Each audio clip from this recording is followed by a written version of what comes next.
ഗോപാലകൃഷ്ണൻ എന്ന ചലച്ചിത്ര സംവിധായകനുമായിട്ടുള്ള ചലച്ചിത്ര കലയെക്കുറിച്ചുള്ള ഒരു സംഭാഷണമായിട്ടാണ് ഉദ്ദേശിച്ചിട്ടുള്ളത്. ഒരുപക്ഷെ മലയാളത്തിലും ഇംഗ്ലീഷിലും ഒട്ടേറെ പഠിക്കപ്പെട്ടിട്ടുള്ള, ധാരാളം എഴുതപ്പെട്ടിട്ടുള്ള ഒരാൾ കൂടിയാണ് അടൂർ ഗോപാലകൃഷ്ണൻ. ഞാൻ തന്നെ അനവധി അഭിമുഖങ്ങൾ നടത്തിയിട്ടുണ്ട്. എനിക്ക് തോന്നുന്നു ധാരാളം അഭിമുഖങ്ങൾ പ്രസിദ്ധീകരിക്കപ്പെട്ടിട്ടുണ്ട്, പുസ്തകമായിട്ടും വന്നിട്ടുണ്ട്. അതുകൊണ്ട് തന്നെ ഈ സംഭാഷണത്തെക്കുറിച്ച് ഉള്ള ഒരു ആശയം എന്ന് പറയുന്നത് കൂടുതലും അടൂർ ഗോപാലകൃഷ്ണൻ എന്ന വ്യക്തിയെക്കുറിച്ചോ അടൂർ ഗോപാലകൃഷ്ണൻ സിനിമയുടെ പ്രമേയങ്ങളെക്കുറിച്ചോ ആഖ്യാനങ്ങളെക്കുറിച്ചോ അല്ല സംസാരിക്കാൻ ഉദ്ദേശിക്കുന്നത്. കൂടുതലും ചലച്ചിത്ര കലയെക്കുറിച്ച് സംസാരിക്കാം. ചലച്ചിത്ര കലയുടെ ലാവണ്യാത്മകമായിട്ടുള്ള സാങ്കേതികമായ വശങ്ങളെക്കുറിച്ച് പൊതുവായി മലയാള സിനിമയെക്കുറിച്ചും കുറച്ച് ചോദ്യങ്ങൾ ചോദിക്കാമെന്നാണ് വിചാരിക്കുന്നത്. ഒരുപക്ഷെ അതായിരിക്കും കേൾക്കുന്നവർക്കും ഒരുപക്ഷെ ചലച്ചിത്ര വിദ്യാർത്ഥികൾക്കും കൂടുതൽ ഫലപ്രദമായിരിക്കുക, ഉപയോഗപ്രദമായിരിക്കുക എന്ന് എനിക്ക് തോന്നുന്നു. ആദ്യം തുടക്കത്തിൽ ഞാൻ ചോദിക്കാൻ ഉദ്ദേശിക്കുന്ന ഒരു ചോദ്യം എന്ന് പറയുന്നത്, അങ്ങ് ഏകദേശം ഒരു 50 വർഷമായി ചലച്ചിത്ര മേഖലയിൽ പ്രവർത്തിക്കുന്നു.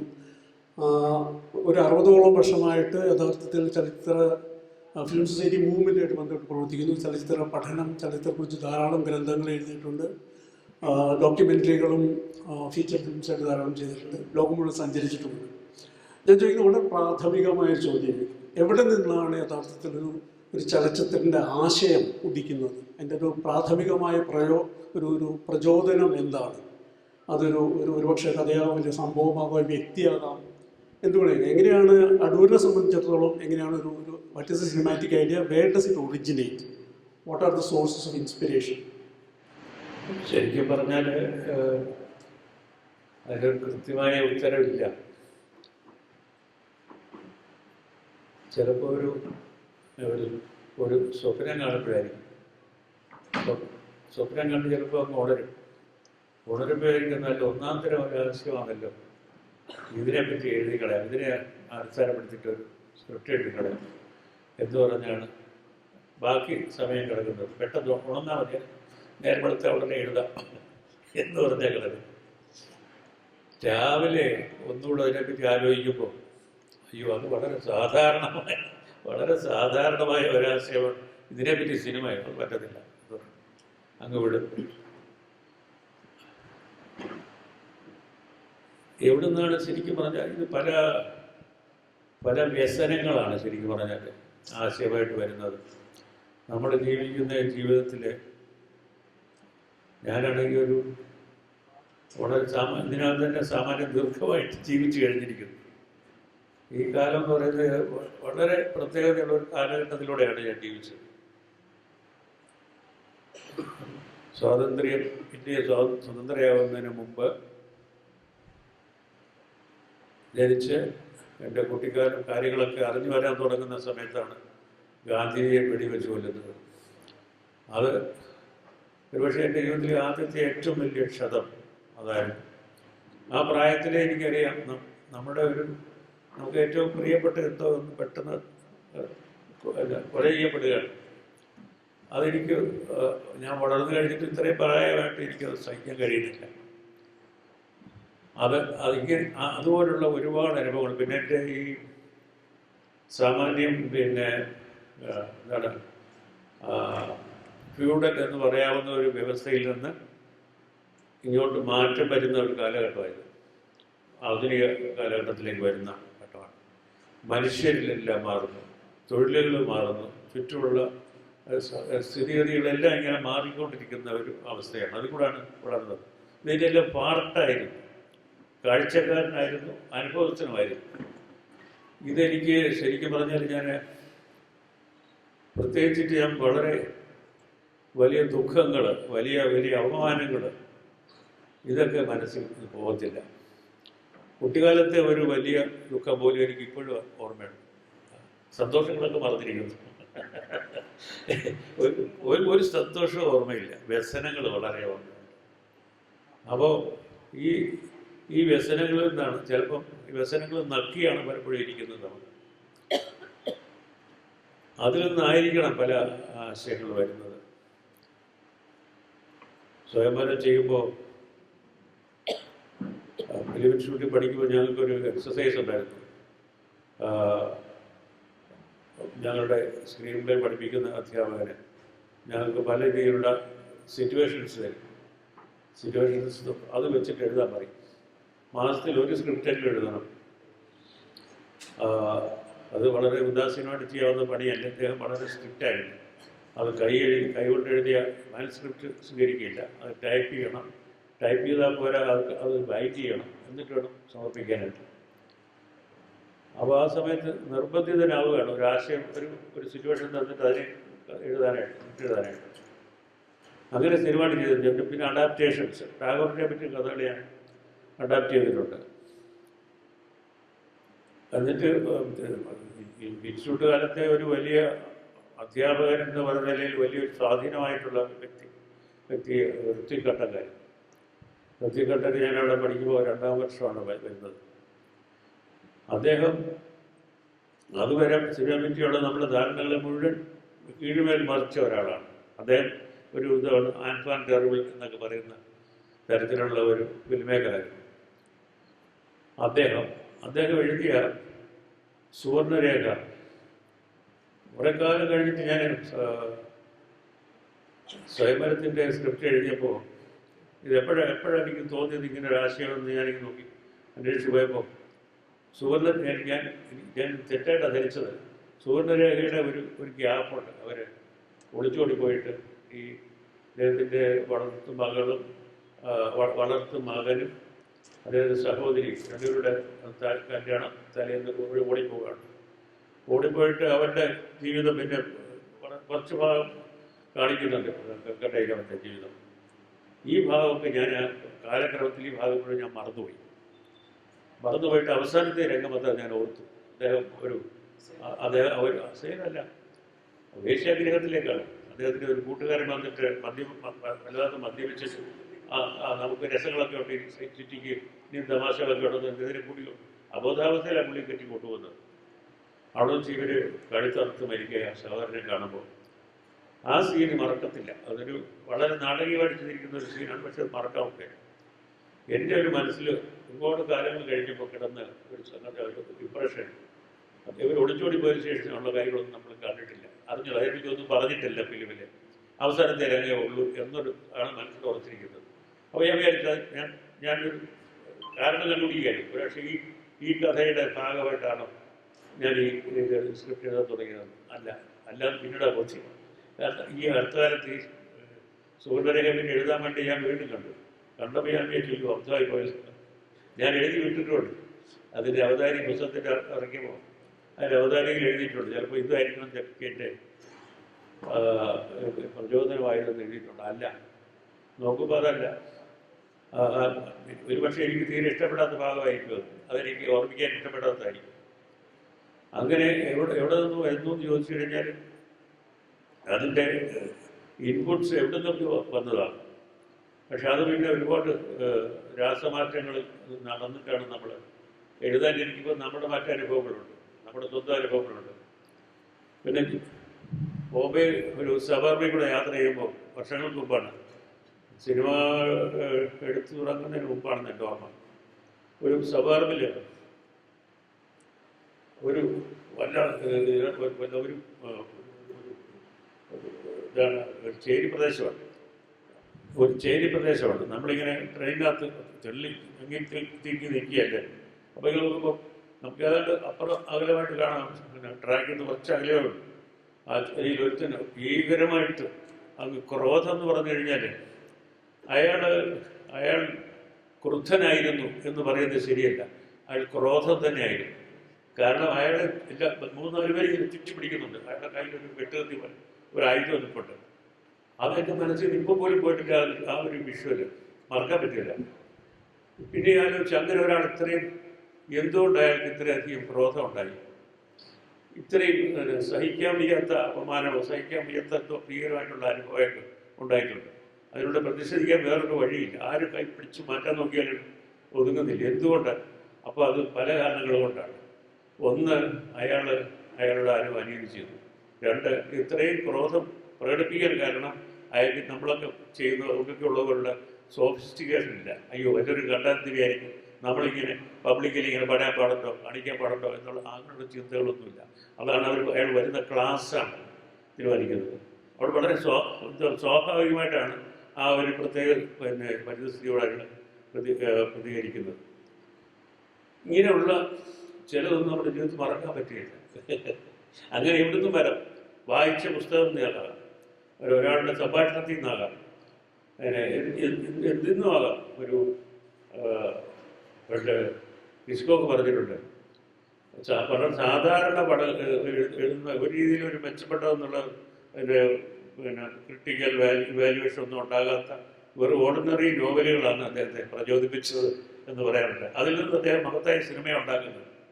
അപ്പോൾ നോവൽ തന്നെ ഓർമ്മിക്കപ്പെടുന്നത് അദ്ദേഹം ആദ്യം കണ്ടിഷ്ടപ്പെട്ട നോവൽ എന്നുള്ളതാണ്. അപ്പോൾ അങ്ങനെ സംഭവിക്കാം. നമ്മളൊരു അഡാപ്റ്റേഷൻ നടത്തുമ്പോൾ പോലും ഇതുണ്ട്. അഡാപ്റ്റേഷൻ നടത്തുമ്പോൾ എനിക്കൊരിക്കലും തോന്നിയിട്ടില്ല പിന്നെ ഈ ഓഥറിനോട് എനിക്കൊരു ആളുകളോട് എഴുത്തുകാരനോട് നീതി പാലിക്കുക എന്ന് പറയും. എനിക്കങ്ങനെ നീതി പാലിക്കണമെന്ന് തോന്നിയിട്ടില്ല. നീതി എന്നോട് തന്നെയാണ് പാലിക്കേണ്ടത്. എനിക്ക് എന്നോട് തന്നെയാണ് നീതി പാലിക്കാനുള്ളത്. കാരണം അദ്ദേഹത്തിനോട് ഞാൻ നീതി പാലിക്കാൻ പോയ ഒരു നാൽക്കാലി പടമായിരിക്കും അതിൽ നിന്ന് കിട്ടുന്നത്. അതൊരു സിനിമ ആവത്തില്ല. അപ്പോൾ അതുകൊണ്ട് അവർ എഴുതാത്തതും എഴുതാൻ വിട്ടുപോയതും ഒരുപക്ഷെ എഴുതേണ്ടതുമായിട്ടുള്ള കാര്യങ്ങളൊക്കെ നമ്മൾ പിന്നെ ആ സിനിമയിൽ കൊണ്ടുവരും, കഥാപാത്രങ്ങൾ ഉൾപ്പെടെ. അങ്ങനെ ഒരു പരിപാടിയാണ്. എനിക്ക് തോന്നുന്നത് നമ്മൾ സ്വാഭാവികമായിട്ടും ഞാൻ ഈ ചോദ്യങ്ങൾ ഒരുക്കിയിട്ടുള്ളത് ഒരു സിനിമ ഉണ്ടാക്കുന്ന ഒരു പ്രക്രിയയുടെ പല ഘട്ടങ്ങളായിട്ട് തന്നെയാണ് ആലോചിക്കുന്നത്.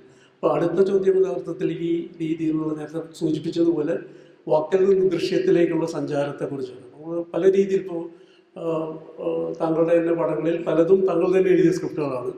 ചിലത് വളരെ പ്രശസ്തരായ സാഹിത്യകാരന്മാരുടെ കൃതികൾ ആസ്വദിച്ചു. ഇപ്പോൾ ബഷീർ, തകഴി, സക്കറിയ തുടങ്ങിയ ഒട്ടേറെ പേരുടെ പ്രശസ്തമായ കൃതികൾ ആസ്പദമാക്കിയും സിനിമ ചെയ്തിട്ടുണ്ട്. രണ്ട് തരം, ഒന്ന് അഡാപ്റ്റ് ചെയ്യുന്നു, മറ്റേത് നമ്മൾ സ്വന്തമായിട്ട് തന്നെ സിനിമ ആലോചിച്ച് എഴുതുന്നു. ഇത് രണ്ടിൻ്റെയും പ്രക്രിയ വ്യത്യസ്തമാണോ അതോ ഒരേപോലെ തന്നെയാണോ അത് പ്രവർത്തിക്കുന്നത്? മറ്റേത് നിങ്ങളൊരു കഥ എടുക്കുമ്പോൾ അതിൻ്റെ ഒരു ഘടന അല്ലെങ്കിൽ അതിൻ്റെ ഒരു ഏറ്റവും അടിസ്ഥാനപരമായ ചില വസ്തുതകളെങ്കിലും നിലനിർത്തേണ്ടി വരുമല്ലോ. അതൊരു ബാധ്യതയാണോ അതോ അതിൽ നിന്ന് നേരത്തെ സൂചിപ്പിച്ച പോലെ അതിൽ ചേർക്കേണ്ടത് ചേർക്കുകയും മാറ്റേണ്ടത് മാറ്റുകയും ചെയ്യുന്ന ഒരു പ്രക്രിയയായിട്ടാണോ സംഭവിക്കുന്നത്? അതോ ഈ സിനിമയുടെ തിരക്കഥ എന്ന് പറയുന്നത് തന്നെ വെച്ചാൽ പലപ്പോഴും അത് ചോദിക്കാനുള്ളൊരു കാരണം എന്ന് പറയുന്നത് പലപ്പോഴും ആൾക്കാർ തിരക്കഥ വായിക്കുന്നത് പോസ്റ്റ് സ്ക്രിപ്റ്റാണ്. സിനിമ നിർമ്മിച്ചതിന് ശേഷം സിനിമയെക്കുറിച്ച് എഴുതിയിട്ടുള്ള സ്ക്രിപ്റ്റാണ് വായിക്കുന്നത്. പലപ്പോഴും തെറ്റിദ്ധാരണയുള്ളത് എഴുതിയത് അങ്ങനെ തന്നെ സിനിമയാകുന്നു എന്നൊരു തെറ്റിദ്ധാരണയുണ്ട്. അത് പലപ്പോഴും അബദ്ധമാണ്. ചിലത് അങ്ങനെയല്ലല്ലോ സംഭവിക്കുന്നത്. അപ്പോൾ ആ പ്രോസസ്സ് ശരിക്കും ഈ വാക്കിൽ നിന്ന് ദൃശ്യത്തിലേക്ക് ആ പരിണാമ പ്രക്രിയയെക്കുറിച്ചാണ്. അഡാപ്റ്റേഷനെ പറ്റി ഞാൻ ആദ്യം പറയാം. അഡാപ്റ്റ് ചെയ്യുമ്പോൾ പ്രധാനപ്പെട്ട കൃതികളാണ്, വളരെ പ്രധാനപ്പെട്ട ആളുകളുടെ കൃതികളാണ് ചെയ്തിരിക്കുന്നത്. സക്രിയയും ബഷീറും തകഴി ഈ മൂന്നുപേരുടെ കഥകളെ ഞാൻ എടുത്തിട്ടുണ്ട്. ചില സമയത്ത് ഞാൻ ഒരിക്കലും സിനിമ എടുക്കാൻ വേണ്ടി ഒരു കഥ വായിച്ചിട്ടില്ല. ആരെങ്കിലും എൻ്റെ കയ്യിലൊരു കഥ തന്നിട്ട് സിനിമ എടുക്കാമോ എന്ന് ചോദിച്ചാൽ അങ്ങനെ ഒരു സംഭവമില്ല. ഞാൻ നേരത്തെ ഇപ്പോൾ ബഷീറിൻ്റെ ബദലുകളാണ് ഞാൻ ആദ്യമായിട്ട് ഒരു അഡാപ്റ്റേഷൻ ചെയ്യുന്നത്. കൗമുദി വാരികയുടെ വാർഷിക പതിപ്പിൽ 1967 പ്രസിദ്ധീകരിച്ചു വന്ന കഥയാണ്. അന്ന് കേരളത്തിലെ ഒരു വായനക്കാരുടെയിൽ വലിയൊരു ചലനം ഉണ്ടാക്കിയ കഥയായിരുന്നു. ഇതൊരു കെ ബാലകൃഷ്ണൻ, അത് ചരിത്രമാണ്. കെ ബാലകൃഷ്ണൻ അതിൻ്റെ കോപ്പികൾ വിറ്റ് തീർന്നു പോയതിനാൽ രണ്ടാമതൊരു എഡിഷൻ പ്രിൻ്റ് ചെയ്ത് ഇറങ്ങി. അങ്ങനെ ഒരു ചരിത്രം ഉണ്ടാക്കിയ ഒരു ഇതാണ് ഈ കഥാകാരനാണ്. അപ്പോൾ അത് ഞാൻ വായിച്ചു മറന്ന ഒരു കഥയാണ്. അപ്പോൾ ഈ നമ്മുടെ ചില സമയത്ത് നമുക്ക് വേണ്ടത്ര നമുക്ക് ഊർജം തരുന്ന അല്ലെങ്കിൽ നമ്മളെ വല്ലാതെ അത് നമ്മളെ ഒലയ്ക്കുന്ന തരം എന്തെങ്കിലും കഥകൾക്ക് വേണ്ടിയിട്ട് പുതുതായിട്ട് എന്തെങ്കിലും ചെയ്യാൻ കഴിയുന്ന വിഷയം ഇതൊന്നും ചിലപ്പോൾ തോന്നാതിരിക്കും.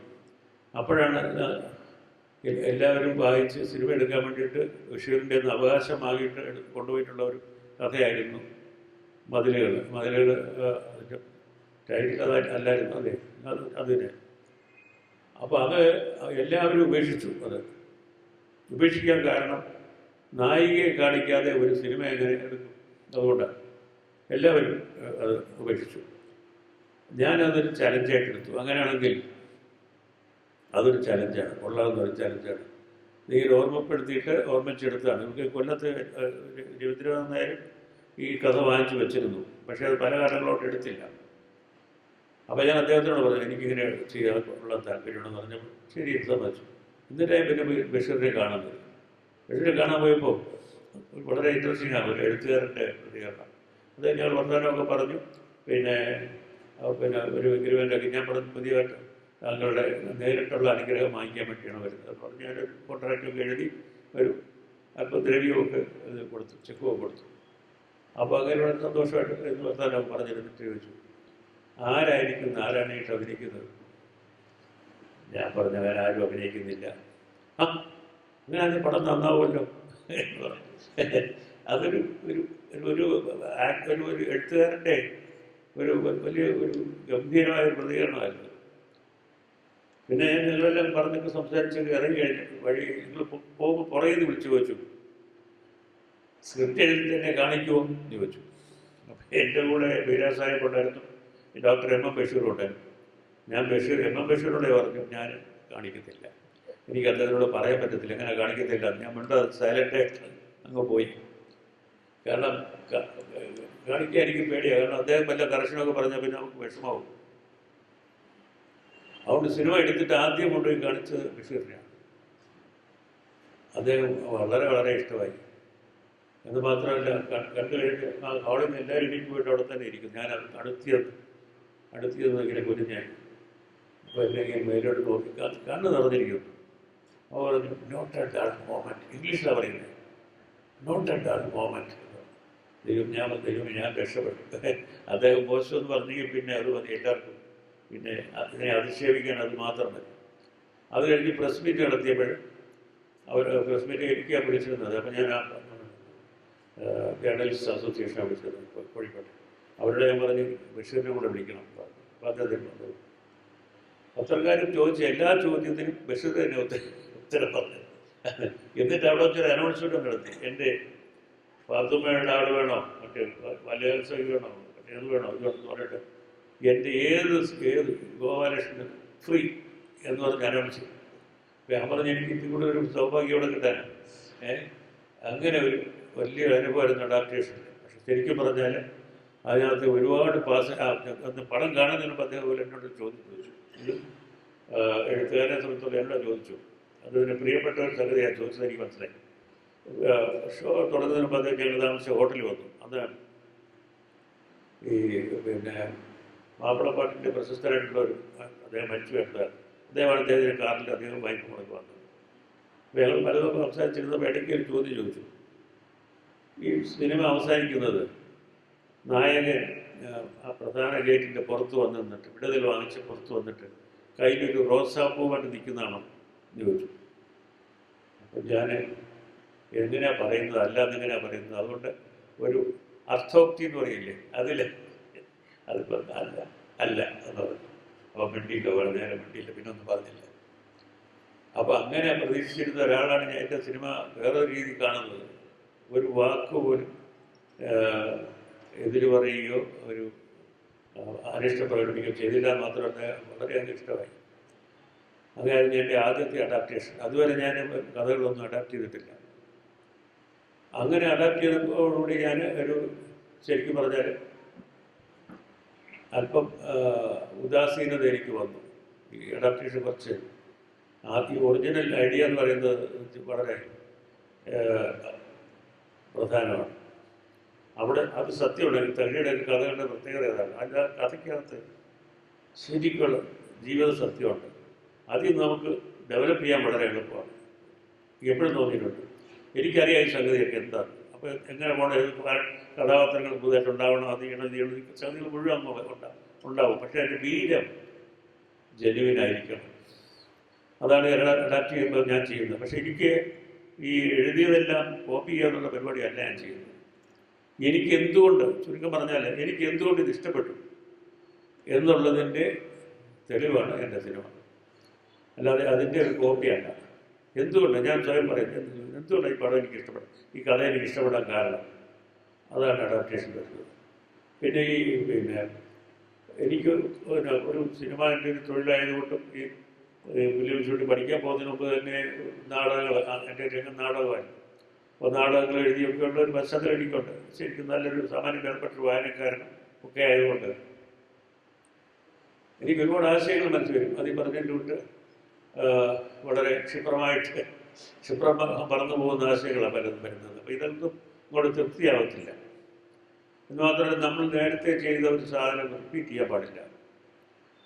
നമ്മളെ സ്വയം അനുകരിക്കാൻ പാടില്ല. ഇതൊക്കെ വളരെ പ്രധാനപ്പെട്ട കാര്യങ്ങളാണ്.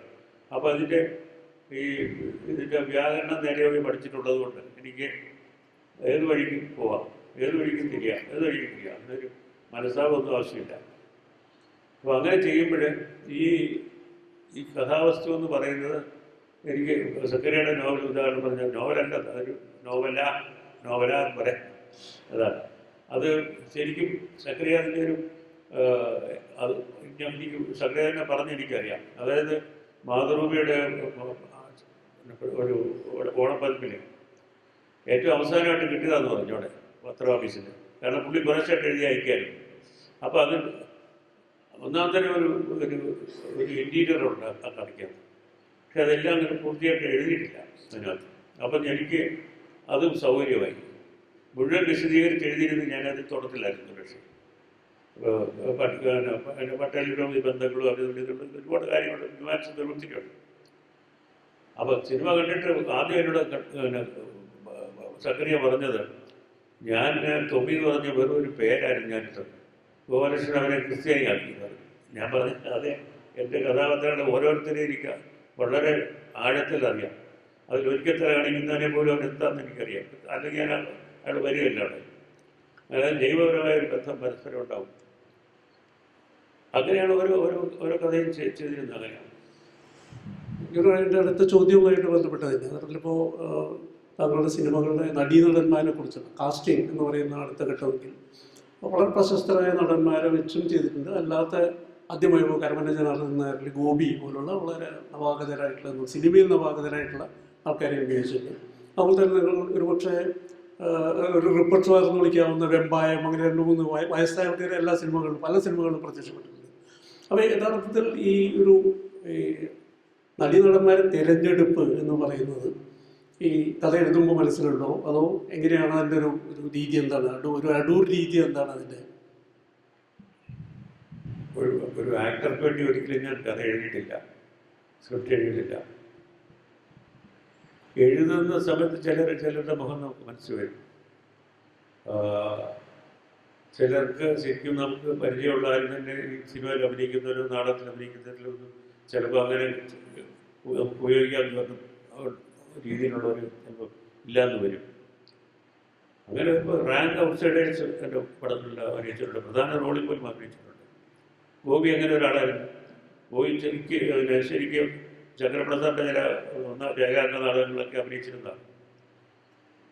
പേഴ്സണലായിട്ട് എൻ്റെ തന്നെ ഒരു നാടകത്തിൽ അഭിനയിച്ചിട്ടുണ്ട്. വെയിറ്റിംഗ് ഫോർ ഗോതയിൽ അഭിനയിച്ചു. അപ്പോൾ ഗോപി അങ്ങനെ ആദ്യമായിട്ട് ഞാൻ ശരിക്കും പരീക്ഷിച്ചതാണ് സ്വയംവരത്തിലെ റോള്. അത് കഴിഞ്ഞിട്ട് ഞാൻ സ്ക്രിപ്റ്റ് എഴുതുമ്പോൾ ഗോപി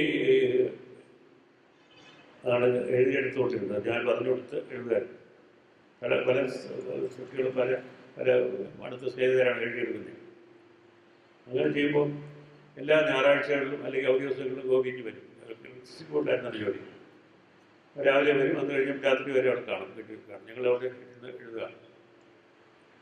എല്ലാം എഴുതി തീർന്നതിന് ശേഷം ഞാൻ പറഞ്ഞു, നിങ്ങളാണ് ഇത് അഭിനയിക്കുന്നത് എന്നത്. ഞാനും ചോദിച്ചു. അതെ. അപ്പോൾ അത് തീരെ പ്രതീക്ഷിച്ചല്ല. അപ്പോൾ ആ കാസ്റ്റിങ് ഗോപി എനിക്കറിയാവുന്നതുകൊണ്ടാണ്. ഒരു നാടകത്തിൽ അയാളെ കൈകാര്യം ചെയ്ത് അയാളുടെ കഴിവും പോരായ്മകളും രണ്ടും ഒരു നടനെ സംബന്ധിച്ചോളം അറിയുക. ഒന്ന്. പിന്നെ ഒരു ആക്ടറെ ആ കഥാപാത്രത്തിനെ എത്രമാത്രം കൃത്യമായിട്ട് പ്രതിദാനം ചെയ്യുന്നു എന്നുള്ള അയാളുടെ രൂപം ഏറ്റവും പ്രധാനപ്പെട്ട ഭാഗം അതാണ്. രീതിയിൽ അയാളുടെ നോട്ടം, നടപ്പ്, നിൽപ്പ്, വർത്തമാനം, ഇതെല്ലാം നമ്മൾ ശരിക്കും പഠിച്ചിട്ടാണ് ഇയാൾ ഈ റോളിൽ കൊള്ളാമെന്ന് നോക്കുന്നത്. ഒരു പ്രോപ്പർ കാസ്റ്റിംഗ് എന്ന് പറയുന്നത് ഹാഫ് ദി ആക്ടിങ് ആണ്. ശരിക്കും പറഞ്ഞാൽ പകുതി അഭിനയം അതിൽ ആവും. നമുക്കൊരു ഈ രൂപപരമായിട്ട് ഒരു കഥാപാത്രത്തിന് ചേരാത്ത ഒരാളുടെ നമ്മൾ റോളിൽ കാസ്റ്റ് ചെയ്താൽ അയാൾ ഒരു സ്റ്റാറാണ് എന്നുള്ളത് കാസ്റ്റ് ചെയ്ത് കഴിഞ്ഞാൽ അത് ആ ആ കഥാപാത്രത്തിനെതിരായിട്ടാണ് പിന്നെ ഫലം വരുന്നത്, ദോഷമായിട്ട് വരുന്നത്. പലപ്പോഴും നമ്മൾ ഈ കൊമേഴ്ഷ്യൽ സിനിമയിൽ ഒന്നും നോക്കുന്നില്ല, അങ്ങനെയുള്ള നോട്ടങ്ങളൊന്നും ഇല്ലല്ലോ. അത് ഇന്നേരത്തെ നേരൊക്കെ വേണം തീരുമാനിച്ചിട്ടാണ് അയാളുടെ ഡേറ്റ് കിട്ടുന്നതനുസരിച്ചിട്ട് കഥ എഴുതി സിനിമ എടുക്കാതെ. അതിന് വളരെ വ്യത്യാസമായിരുന്നു. പക്ഷേ വളരെ വളരെ അഭിനയ പരിചയമുള്ള അല്ലെങ്കിൽ താരപദ്ധതിയിലുള്ള മമ്മൂട്ടി ആദ്യമായിട്ട് എൻ്റെ പടത്തിൽ അഭിനയിക്കുന്നത് ഹീറോ ആയിട്ടല്ല, രണ്ടാമത്തെ ഇതിൽ ഉള്ള ആൽത്തരത്തിൽ. അത് മെയിനായിട്ടുള്ള റോളിൽ അഭിനയിച്ച അയാളൊരു സ്റ്റാറും അല്ല, അയാൾ കട്ടിച്ച് റോളൊക്കെ അഭിനയിച്ചു തുടങ്ങി നടക്കുന്ന അശോകൻ എന്ന് പറഞ്ഞിട്ട്. അപ്പോൾ അങ്ങനെ ഇത് അയാൾക്കൊരു പ്രത്യേകത ഉണ്ടായിരുന്നത്, അശോകന് പ്രത്യേകത ഉണ്ടായിരുന്നത്, അശോകൻ ഇങ്ങനെ ഒരു ഇന്നസെൻ്റാണ്, അതേസമയം ഒരു ഒരു ഒരു ഒരു എന്താ പറയുക, ഒരു പരിത്യക്തൻ്റെ ഒരു നോട്ടവും നിൽപ്പുമൊക്കെ ഉണ്ട് പുള്ളിക്ക്. ഒരു ശരിക്കും അങ്ങനെ ഒരു നിൽപ്പുണ്ട്. അതാണ് ഞാൻ ഉപയോഗപ്പെടുത്തിയത്. അതുപോലെ തന്നെ മുഖാമുഖത്തിനകത്ത് ഗംഗാധരൻ നായർ അഭിനയിക്കുന്നത്, ഞാൻ പ്രധാനമായിട്ട് ഒരു രാഷ്ട്രീയ കാരണം അദ്ദേഹത്തിന് ചെറിയ കോങ്കണ്ണുണ്ട്. ആ കോങ്കണ്ണ് ആ ക്യാരക്ടറിൻ്റെ മിസ്റ്ററിയിലോട്ട് ഉപയോഗിക്കാൻ അങ്ങനെയുള്ള കുറേ ഇതുണ്ട്. അദ്ദേഹം നല്ല റേഡിയോയിലെ വളരെ വിദഗ്ധനായിട്ടുള്ള പ്രേക്ഷണകലയിലെ വലിയൊരു വിദഗ്ധനായിരുന്നു. പിന്നെ അദ്ദേഹത്തിന് നല്ല അക്ഷരശുദ്ധിയുള്ള സംഭാഷണമാണ്. അദ്ദേഹം സംസ്കൃതം പഠിച്ചിട്ടുണ്ട്, നല്ല ഒരു പണ്ഡിതനായിരുന്നു. ഇങ്ങനെയൊക്കെയുള്ളത് കാരണം കൊണ്ടാണ് ഒരു നേതാവിൻ്റെ ഭാഗത്ത് അദ്ദേഹം അഭിനയിക്കുന്നത്. അപ്പോൾ അത് ബിലീവബിൾ ആവുന്നത്. ഇങ്ങനെ ഒരു കഷ്ടം അത് വരാം. അല്ലാതെ താരപദവി നോക്കി ഞാൻ എനിക്ക് ഞാൻ കേട്ടിട്ടുള്ളത്, ഇപ്പോൾ താങ്കളുടെ സ്ക്രിപ്റ്റ് വളരെ വിശദമായ സ്ക്രിപ്റ്റ് ഉണ്ടാക്കുകയും നടീനടന്മാർക്ക് അത് മുഴുവൻ വായിക്കാൻ കൊടുക്കുന്നില്ല. അവർക്ക് യഥാർത്ഥത്തിൽ കഥയുടെ തുടർച്ച അറിയില്ല, അവർ ആ രംഗം പറയുന്നത് ആക്ട് ചെയ്യുന്നു. അപ്പോൾ അതൊരു ഇപ്പോൾ ബ്രസോണൊക്കെ അങ്ങനെ ചെയ്യുന്നതിനുണ്ട്, പലരും പല സംവിധായകരും അങ്ങനെ ചെയ്യുന്നതായി കണ്ടിട്ടുണ്ട്. അപ്പോൾ അതിൻ്റെ എന്താണ് അത്തരം ഒരു രീതി അവലംബിക്കാനുള്ള കാരണം? ചിലപ്പോൾ നാടകത്തിലൂടെ വരുന്ന ഒരാളെന്ന രീതിയിൽ നാടകത്തിന് തീരെ ചേരാത്തൊരു രീതിയാണ്. രണ്ടാമത്തെ കാര്യം ഞാൻ പറയുന്നത്, അത്തരം ഒരു സാഹചര്യത്തിൽ പലപ്പോഴും പല സിനിമകളിലും ഒരു ഇംപ്രൊവൈസേഷൻ, ആക്ടർ ആ സമയത്ത് ചെയ്യുന്ന ഇംപ്രൊവൈസേഷൻ്റെ സാധ്യതകൾ അത് ഇല്ലാതാക്കില്ലേ? എങ്ങനെയാണ് അടൂർ സമീപിക്കുന്നത് അറിയാൻ? ആക്ടറിനോട് ഇംപ്രൊവൈസ് ചെയ്യാൻ തുടങ്ങിയാൽ കുളമാവും, ശരിക്കും കുളമാവും. കാരണം ഈ ആക്ടർക്ക് അതിന് മുമ്പ് നടന്നതോ അതിന് ശേഷം വരുന്നതോ ഒന്നും അറിഞ്ഞുകൂടായിരുന്നു. അയാൾ കഥ വായിക്കാൻ കൊടുത്താൽ പോലും അറിഞ്ഞുകൂടാ. അയാൾ അഭിനയിക്കുന്നത് ആ രംഗത്തിന് വേണ്ടിയാണ്. ഇതിൻ്റെ മുഴുവനും കണ്ടിന്യൂറ്റിയും ഇതിൻ്റെ തുടർച്ച മുൻപും പിൻപും ഉള്ളതൊക്കെ അറിയാവുന്ന ഒരേ ഒരാൾ ഞാനാണ്. അപ്പോൾ ഞാൻ പറഞ്ഞു കൊടുക്കുന്നത് മാത്രമാണ് ചെയ്താൽ മതി. ആക്ടർക്ക് വേണ്ടത് ഈ കഥാപാത്രത്തെ നമ്മൾ പറഞ്ഞു കൊടുക്കുമ്പോൾ കൃത്യമായിട്ട് അത് മനസ്സിലാക്കി അത് ചെയ്യാൻ നോക്കുക എന്നുള്ളത് മാത്രമേ ഉള്ളൂ. അല്ലാതെ സ്വന്തമായിട്ട് അഭിനയിക്കാൻ തുടങ്ങിയ വലിയ കുഴപ്പമാണ്. ഒന്നാമത് അതാണ്. പിന്നെ ഈ അഭിനയത്തിൻ്റെ ഒരുപാട് കാര്യങ്ങൾ നമ്മൾ മറ്റു ചില രീതിയിലാണ് സാധിക്കുന്നത്. നമുക്ക് സിനിമയിലെ വലിയൊരു സാധ്യത നിറഞ്ഞ മാധ്യമം ഒരാൾ ഒരു അത്ഭുതപ്പെടുന്നത്, പണ്ടൊക്കെ തമിഴ് പടത്തിലൊക്കെ പിന്നെ കണ്ണിങ്ങനെ തെള്ളിക്കണം, ഇന്നും തെള്ളിക്കാൻ പറയും, ഇന്നും തെള്ളിയെന്ന് പറയും, കണ്ണിങ്ങനെ കാണിക്കും. ഇത് ഈ നാടകത്തിൽ അഭിനയിക്കുമ്പോൾ ചെയ്യാവുന്ന കാര്യമാണ്. അതല്ല, ക്യാമറ അടുത്ത് ചെന്നിട്ട് അയാളുടെ മുഖത്തുണ്ടാകുന്ന ഒരു തുളി പോലും വേണ്ട. ആൾ ദുഃഖിതനാണെങ്കിൽ മാത്രം മതി, അത് ക്ലോസപ്പിൽ വരുന്നത് അയാളുടെ അത്ഭുതം മുഴുവൻ വരും, അല്ലെങ്കിൽ അയാളുടെ സങ്കടം മുഴുവൻ വരും. അത് മെക്കാനിക്കലായിട്ട് നമ്മൾ ചെയ്യുകയാണ്, ഒരു ടെക്നോളജിയുടെ ഭാഗമായിട്ട് നമ്മൾ ചെയ്യുകയാണ്. അപ്പോൾ ഒരാളുടെ മുഖം കൃത്യമായിട്ട് അടുത്ത് കാണുമ്പോൾ അയാളെ അടുത്ത് കാണും, അയാളെ ദൂരെ കണ്ടാൽ മതി അങ്ങനെ കാണും. ഒരു കോമ്പൻസേഷനിലാണ് അയാളെ കാണണമെങ്കിൽ അങ്ങനെ ചെയ്യും. അപ്പോൾ ഇതൊക്കെ ഈ ആക്ടറിൽ നിന്ന് അന്യമായിട്ട് വരുന്ന കാര്യങ്ങളാണ്. അയാളുടെ അഭിനയത്തിൽ നിന്ന് അയാൾക്ക് സംഭാവന ചെയ്യാൻ കഴിയുന്നതിൽ നിന്ന് പുറത്തുള്ള കാര്യങ്ങളാണ്. ഒരു ക്യാമറ നീങ്ങുന്നത്, ഒരു ഉദാഹരണം പറഞ്ഞാൽ ക്യാമറ എങ്ങനെ ഓടിക്കും, ആളുമെല്ലാം കഴിക്കുന്ന രസത്തിനുവേണ്ടി ക്യാമറ എങ്ങനെ നീട്ടുന്നതാണെന്നാണ്. അങ്ങനെ നമ്മൾ ഒരു ഉദ്ദേശമില്ലാതെ നീളുന്നുണ്ട്. പക്ഷെ കണ്ടുകൊണ്ടിരിക്കുന്ന ആളിന് ഒരു ഒബ്ജക്റ്റിൽ നിന്ന് വേറൊരു ഒബ്ജക്റ്റിലേക്ക് ക്യാമറ സഞ്ചരിച്ച് പോകുമ്പോൾ ഇരിക്കുന്ന ഓഡിയൻസ് ഇതുവരെ കണ്ടതിനേക്കാൾ കൂടിയ ഒരു അനുഭവത്തിലേക്കാണ് അവർക്ക് അവരെ നയിക്കേണ്ടത്. ഇല്ലെങ്കിൽ ഫെയിലുവറാണ്. ശ്രദ്ധിച്ചറിയാം, ഈ സിനിമ കണ്ടപ്പോൾ ശ്രദ്ധിച്ചു നോക്കും. ഇപ്പോൾ അതുവരെ ഒന്നതിനേക്കാൾ കൂടുതൽ ഇൻഫർമേഷൻ കൊടുക്കണം, അല്ലെങ്കിൽ ഈ പ്രതീക്ഷ ഇങ്ങനെ വളർത്താൻ പാടില്ല. അപ്പോൾ ക്യാമറ മൂവ്മെൻറ്റിനകത്ത് ഡ്രാമാറ്റിക് എലിമെൻ്റാണ്. അതുപോലെ ക്യാമറ മൂവ്മെൻറ്റ്, ക്യാമറയുടെ ആംഗിള്, ലൈറ്റിങ്, ക്യാമറയ്ക്കകത്ത് ഉപയോഗിക്കുന്ന ലെൻസ്, ഇതെല്ലാം പ്രധാനപ്പെട്ട ഘടകങ്ങളാണ്. അപ്പോൾ ഇതെല്ലാം കൂടെ ചേർന്നാണ് സിനിമയിലെ അഭിനയത്തിൽ കൈകാര്യം ചെയ്യുന്നത്. നടൻ മാത്രമല്ല, നടൻ ശരിക്കും പറഞ്ഞു കഴിഞ്ഞാൽ ഒരു വളരെ ഇംപ്രഷനബിളായിട്ടുള്ള ഒരു നടനായിരിക്കണം. അയാൾക്ക് അത്രയും വേണം. അയാൾ കഴിവ് വേണം, തീർച്ചയായിട്ടും വേണം. കഴിവില്ലാത്ത ഒരാൾ ചെയ്യാൻ നോക്കുകയില്ല. പിന്നെ ഒരു പടത്തിൽ ഞാനൊരു ആക്ടറെ കൊണ്ടുപോയി, ആദ്യമായിട്ട് അഭിനയിക്കുന്ന അയാൾക്ക് അഭിനയിച്ചൊരു ശീലമൊന്നുമില്ല. അയാൾ ഡയലോഗ് എല്ലാം പറഞ്ഞു കൊടുത്തു, ക്യാമറയെല്ലാം പറഞ്ഞിട്ടെല്ലാം ചെയ്താക്കി വരാൻ തുടങ്ങുമ്പോഴത്തേക്ക് അയാളിങ്ങനെ നോക്കുമ്പോൾ ചുറ്റും ആളൊക്കെ നിൽക്കുന്നു. ആളുകൾ എന്താ ചുറ്റും ആളുണ്ടെങ്കിൽ അയാൾ അന്ധപ്പെടുകയാണ് ആളുകൾ. ഞാൻ പിന്നെ പറഞ്ഞു അങ്ങനെ പോയിക്കും എന്ന് പറഞ്ഞു വിട്ടു. അപ്പോൾ അങ്ങനെ സംഭവിക്കാം. എല്ലാവരെയും കൊണ്ട് അഭിനയിപ്പിക്കാൻ പറ്റത്തില്ല. അവർക്ക് ശരിക്കും അതിനുള്ള സിദ്ധി തന്നെ ഉണ്ടായിരിക്കണം. നല്ല നടന്മാർ തന്നെ ആയിരിക്കണം. അല്ലാതെ കഴിവില്ലാത്തവരെ കൊണ്ട് ചെയ്യാമെന്നല്ല ഞാൻ പറഞ്ഞില്ല. പക്ഷേ ഈ എലിമെൻറ്റ്സ് എല്ലാം കൂടെ ചേർന്നിട്ടാണ് അവരിലേക്ക് വരുന്നത്. ഒരാൾ വളരെ പ്രശസ്തമായ പരീക്ഷണമുണ്ട്. ഈ ബസ്സൂക്കിൻ്റെ എന്ന് പറഞ്ഞ നടൻ്റെ മുഖം കാണിച്ചിട്ട് ഒരു കുഞ്ഞ് മരിച്ചു കിടക്കുന്നത് കാണിക്കുന്നു, ഒരു കുഞ്ഞ് കളിച്ചുകൊണ്ടിരിക്കുന്ന 2 ഷോട്ട്സ്, അതെ, വളരെ പ്രശസ്തമായ പരീക്ഷണമാണ്. അതനുസരിച്ച് ആളുകൾ മരിച്ച ആളിനെ കാണിച്ചിട്ട് ഈ വേണ്ട മുഖം കാണിക്കുമ്പോൾ ഇയാൾ ദുഃഖിച്ചിരിക്കണം. ഒരു കുഞ്ഞ് കളിച്ചുകൊണ്ടിരിക്കുന്നത് കാണിച്ചിട്ട് ഇയാളുടെ മുഖം കാണിക്കുമായിരിക്കും സന്തോഷമാണ്. ഇതൊരു മൊണ്ടാഷ് എന്ന് പറയുന്ന പരസ്പരമുള്ള തമ്മിലുള്ള സന്നിവേശത്തിൻ്റെ ബന്ധങ്ങളിൽ നിന്നുണ്ടാകുന്ന ഒരു അർത്ഥമാണ്. അപ്പോൾ ഒരുപാട് എലിമെൻറ്റ്സ് വരുന്ന സിനിമ എന്ന് പറയുന്നത് അതുകൊണ്ടാണ് ഒരു പക്ഷേ ഒരു ഫിക്ഷന് മാത്രം, അതായത് സാഹിത്യത്തിന് മാത്രം കഴിയുന്ന സാധ്യതകൾ ഉൾക്കൊള്ളുന്ന ഒരേ ഒരു കല എന്ന് പറയുന്നത് സിനിമയാണ്. വേറൊരു മാധ്യമമില്ല. പക്ഷെ പിന്നെ ലിറ്ററേച്ചറിൽ നമുക്ക് പുസ്തകം വായിച്ചുകൊണ്ടിരിക്കുമ്പോൾ ബാക്ക്ഗ്രൗണ്ട് സ്കോർ കൊടുക്കാൻ പറ്റില്ലല്ലോ. നമുക്കിത് ബാക്ക്ഗ്രൗണ്ട് സ്കോർ ഉണ്ട് ഈ അനുഭവത്തിൽ, നമ്മുടെ അനുഭവത്തിന്. അങ്ങനെ ഒരു അഡീഷണലായിട്ട് ഇതുണ്ട്. ഇപ്പോൾ തർക്കോവ്സ്കി ഒരെണ്ണം എഴുതിയിട്ടുണ്ട്, all arts aspire to the state of literature എന്ന് പറയുന്നുണ്ടായിരുന്നു. All arts aspire to the state of state of literature എന്ന് പറയുന്നത്. ലിറ്ററേച്ചർ വളരെ പ്രധാനമാണ്. അതാണ് സ്ക്രിപ്റ്റ് എന്ന് പറയുന്നത്. ഞാൻ പലപ്പോഴും ഈ ദിവസങ്ങളിൽ പോലും പലപ്പോഴൊക്കെ ഞാൻ രാത്രി പെട്ടെന്ന് ലുസഫിനെ കണ്ടുകൊണ്ടായിരിക്കും. ലുസഫിന് എന്താണെന്നറിയാമോ? ഞാൻ പ്രോപ്പറായിട്ടുള്ള സ്ക്രിപ്റ്റ് ഒന്നും എഴുതാതെ ഷൂട്ട് ചെയ്യാൻ പോയിരിക്കുകയാണെന്ന്. ആ ആളുകളൊക്കെ കൂടിയിരിക്കുന്ന എനിക്ക് ഭയങ്കര സങ്കടം. ഞാൻ എന്തിനെതിരെ ഇറങ്ങി പുറപ്പെട്ടു, എന്നെ തയ്യാറെടുപ്പൊന്നുമില്ലാതെ പടം എടുക്കാൻ വന്നിരിക്കുന്നത്. ഒരു ലുസഫിനെ സ്ഥിരമായിട്ട് കാണാറുണ്ട്. കുട്ടികളുടെ പരീക്ഷാ സ്വപ്നം പോലെ. അടുത്ത ചോദ്യം ഇതേ നടന്മാരെ ഉപയോഗിക്കുന്ന പോലെ ഇപ്പോൾ ഉദാഹരണത്തിന് ഇപ്പോൾ സിനിമോട്ടോഗ്രാഫർ. അപ്പോൾ താങ്കൾ മിക്കവാറും സിനിമകൾ ചെയ്ത് മങ്ങളുടെ രവിവർമ്മയാണ്. മങ്ങളുടെ രവിയുമായിട്ടൊരു കെമിസ്ട്രി ഉണ്ട്. അതുപോലെ ഒരു പടം സണ്ണി ചെയ്തിട്ടുണ്ട്, വേറെ തന്നെ MG രാധാകൃഷ്ണൻ ചെയ്തിട്ടുണ്ട്. അപ്പോൾ യഥാർത്ഥം ഇതേ പ്രശ്നം അപ്പോൾ നിങ്ങൾ ഈ മൊത്തം സ്ക്രിപ്റ്റ് സിനിമോട്ടോഗ്രാഫറായിട്ട് ചർച്ച ചെയ്തിട്ട് അതിൻ്റെ കാര്യങ്ങൾ തീരുമാനിക്കണം. സിനിമോട്ടോഗ്രാഫർക്ക് അതിൻ്റെ അകത്ത് ഇംപ്രവൈസ് ചെയ്യാനുള്ള സാധ്യതകളുണ്ടോ, അല്ല അത്തരം അവസരങ്ങൾ ഉണ്ടായിട്ടുണ്ടോ? ശരിക്കും ഇംപ്രവൈസ് ചെയ്യാനുള്ള അവസരങ്ങൾ വളരെ അപൂർവമാണ്. ചില സമയങ്ങളിൽ, ഉദാഹരണം ചില സമയങ്ങളിൽ രവിവർമ്മ ചില സജഷൻ ഇങ്ങോട്ട് പറഞ്ഞ് അപൂർവം 1-2 പ്രാവശ്യം ഞങ്ങളുടെ കരിയറിൽ 1-2 പ്രാവശ്യം ഇങ്ങോട്ടൊരു സജഷൻ പറയുന്നത്.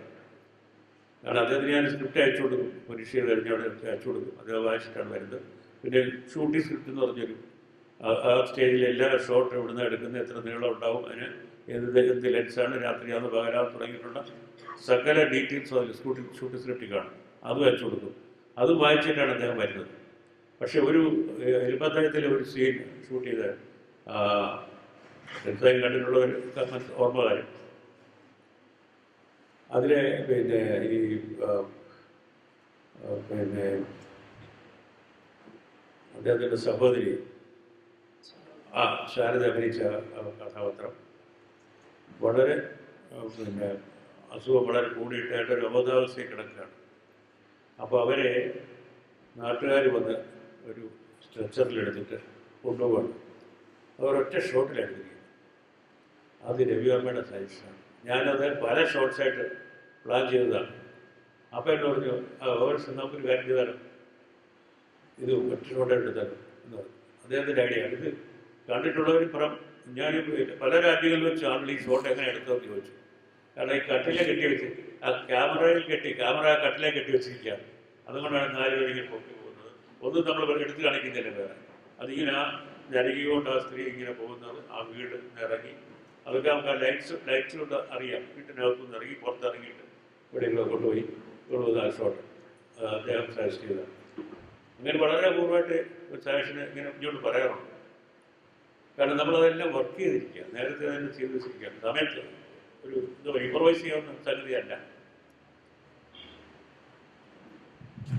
അതുപോലെ തന്നെ ഇപ്പോൾ എഡിറ്റിംഗ് സ്റ്റേജിൽ അതായത് ഞാനൊരു കഴിഞ്ഞ വർഷം ബലാത്താറായിട്ട് സംസാരിക്കും. ബലാത്താർ പറഞ്ഞൊരു കാര്യം, ബലാത്താറിൻ്റെ എഡിറ്റിംഗ് രീതി എന്ന് പറഞ്ഞാൽ എഡിറ്റിംഗ് ഇല്ല. എന്നുവെച്ചാൽ ഓൾറെഡി ഒരു സിനിമയിൽ ആ 10 ഷോട്ടേ ഉള്ളൂ, പിന്നെ കംപ്ലീറ്റ്ലി ഓർക്കസ്ട്രേറ്റഡും പ്ലാൻഡുമാണ്. അതുകൊണ്ട് എനിക്കൊന്നും ചെയ്യാനില്ല, ഒരു ദിവസം കൊണ്ട് എഡിറ്റിംഗ് ചെയ്യുന്നു. ഇതിൽ എനിക്ക് ഓൾറെഡി ഇത് എങ്ങനെയാണ് ഷോട്ട് വരുന്നത്, ഷൂട്ടിംഗ് സമയത്ത് തന്നെ എഡിറ്റിംഗ് നടന്നുകൊണ്ടിരിക്കുകയാണ്. താങ്കളുടെ കാര്യത്തിൽ അത്തരം എഡിറ്റിംഗ് ടേബിളിൽ വെച്ച് എന്തെങ്കിലും സംഭവിച്ചിട്ടുണ്ട്? അതായത് ഒരു പല സിനിമകളും എഡിറ്റിംഗ് ടേബിളിൽ വെച്ച് സംഭവിക്കുന്ന മാറ്റങ്ങൾ വളരെ റാഡിക്കലായിട്ടുള്ള അതിൻ്റെ ഘടനയോ അതിൻ്റെ ഒരു ക്രമം മാറുന്ന അവസരം ഉണ്ടായിട്ടുണ്ടോ? അത് എഡിറ്റിങ്ങിൻ്റെ ഒരു പ്രക്രിയ എങ്ങനെയാണ് സിനിമയിൽ പ്രവർത്തിക്കുന്നത്? എഡിറ്റിംഗിൽ വരുന്നതാണെന്ന് കൃത്യമായിട്ട് പറയാൻ വയ്യ. കാരണം ഈ പറഞ്ഞ പോലെ ഞാൻ വളരെ വിശദമായിട്ട് ഒരു ഷോട്ട് എത്ര ദൂരം കാണിക്കണം, അത് കഴിഞ്ഞപ്പോൾ അത് മാറണം, എങ്ങോട്ട് മാറണം, ഇതൊക്കെ എഴുതി വെച്ചിരിക്കുകയാണ്. അതിന് കൃത്യമായിട്ട് അനുസരിച്ചാണ് ഷൂട്ട് ചെയ്യുന്നത്. പക്ഷേ എനിക്ക് ഒരിക്കൽ അനന്തരത്തിൻ്റെ ഒരു സീക്വൻസ് ഒരു ലോങ് സീക്വൻസ് ഞാൻ ഷൂട്ട് ചെയ്തായിരുന്നു. എഡിറ്റ് ചെയ്തപ്പോൾ ഞാൻ എടുത്ത് കളയാൻ കാരണം അതിൻ്റെ താളം ശരിയല്ല. മറ്റേ മൊത്തത്തിൽ അതിൻ്റെ ഒരു ഹോൾ സ്ട്രക്ചറിനകത്ത് അത് മുഴച്ചു നിൽക്കുന്ന പോലെ തോന്നി, അവിടെ എടുത്ത് കളഞ്ഞു. അങ്ങനെ ഒരു വീട്ടുവിചാരം വരാം, അല്ലാതെ എഡിറ്റർക്കൊന്നും ചെയ്യാനില്ല. ഞാൻ എൻ്റെ എഡിറ്ററിൻ്റെ കൂടെ ഇരുന്നാണ് കട്ട് ചെയ്തത്. എഡിറ്റർക്ക് സ്വന്തമായിട്ട് ഒരു ഫ്രെയിം വർക്ക് കട്ട് ചെയ്യാൻ ഉള്ള സ്വാതന്ത്ര്യമില്ല.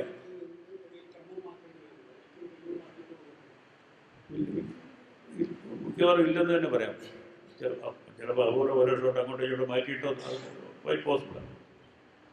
എന്താണെന്ന് വെച്ച് കഴിഞ്ഞാൽ ഏത് ആംഗിളിൽ നിന്ന് കട്ട് ചെയ്താലാണ് അടുത്ത ഷോട്ടിന് അതിലേക്ക് ട്രാൻസിഷൻ വരുമ്പോൾ സ്മൂത്ത് ആയിരിക്കും എന്നുള്ളത് നമ്മൾ കൃത്യമായിട്ട് നേരത്തെ വർക്ക് ചെയ്തിരിക്കുക. അതിനകത്ത് വേറെ അല്ലാത്ത രീതിയിൽ കട്ട് ചെയ്താൽ അത് ചെറുക്കാവും. അതുകൊണ്ടാണ് അത് നേരത്തെ തന്നെ കൃത്യമായിട്ട് ഷോട്ട് എടുക്കുമ്പോൾ തന്നെ തീരുമാനിച്ച് ചെയ്യുക. അതാണ് ഞാൻ സ്ക്രിപ്റ്റില്ലാതെ വിഷമിച്ചത്. അടുത്ത ചോദ്യം പറഞ്ഞാൽ ശബ്ദം, സംഗീതം തുടങ്ങിയ കാര്യങ്ങളെക്കുറിച്ചാണ്.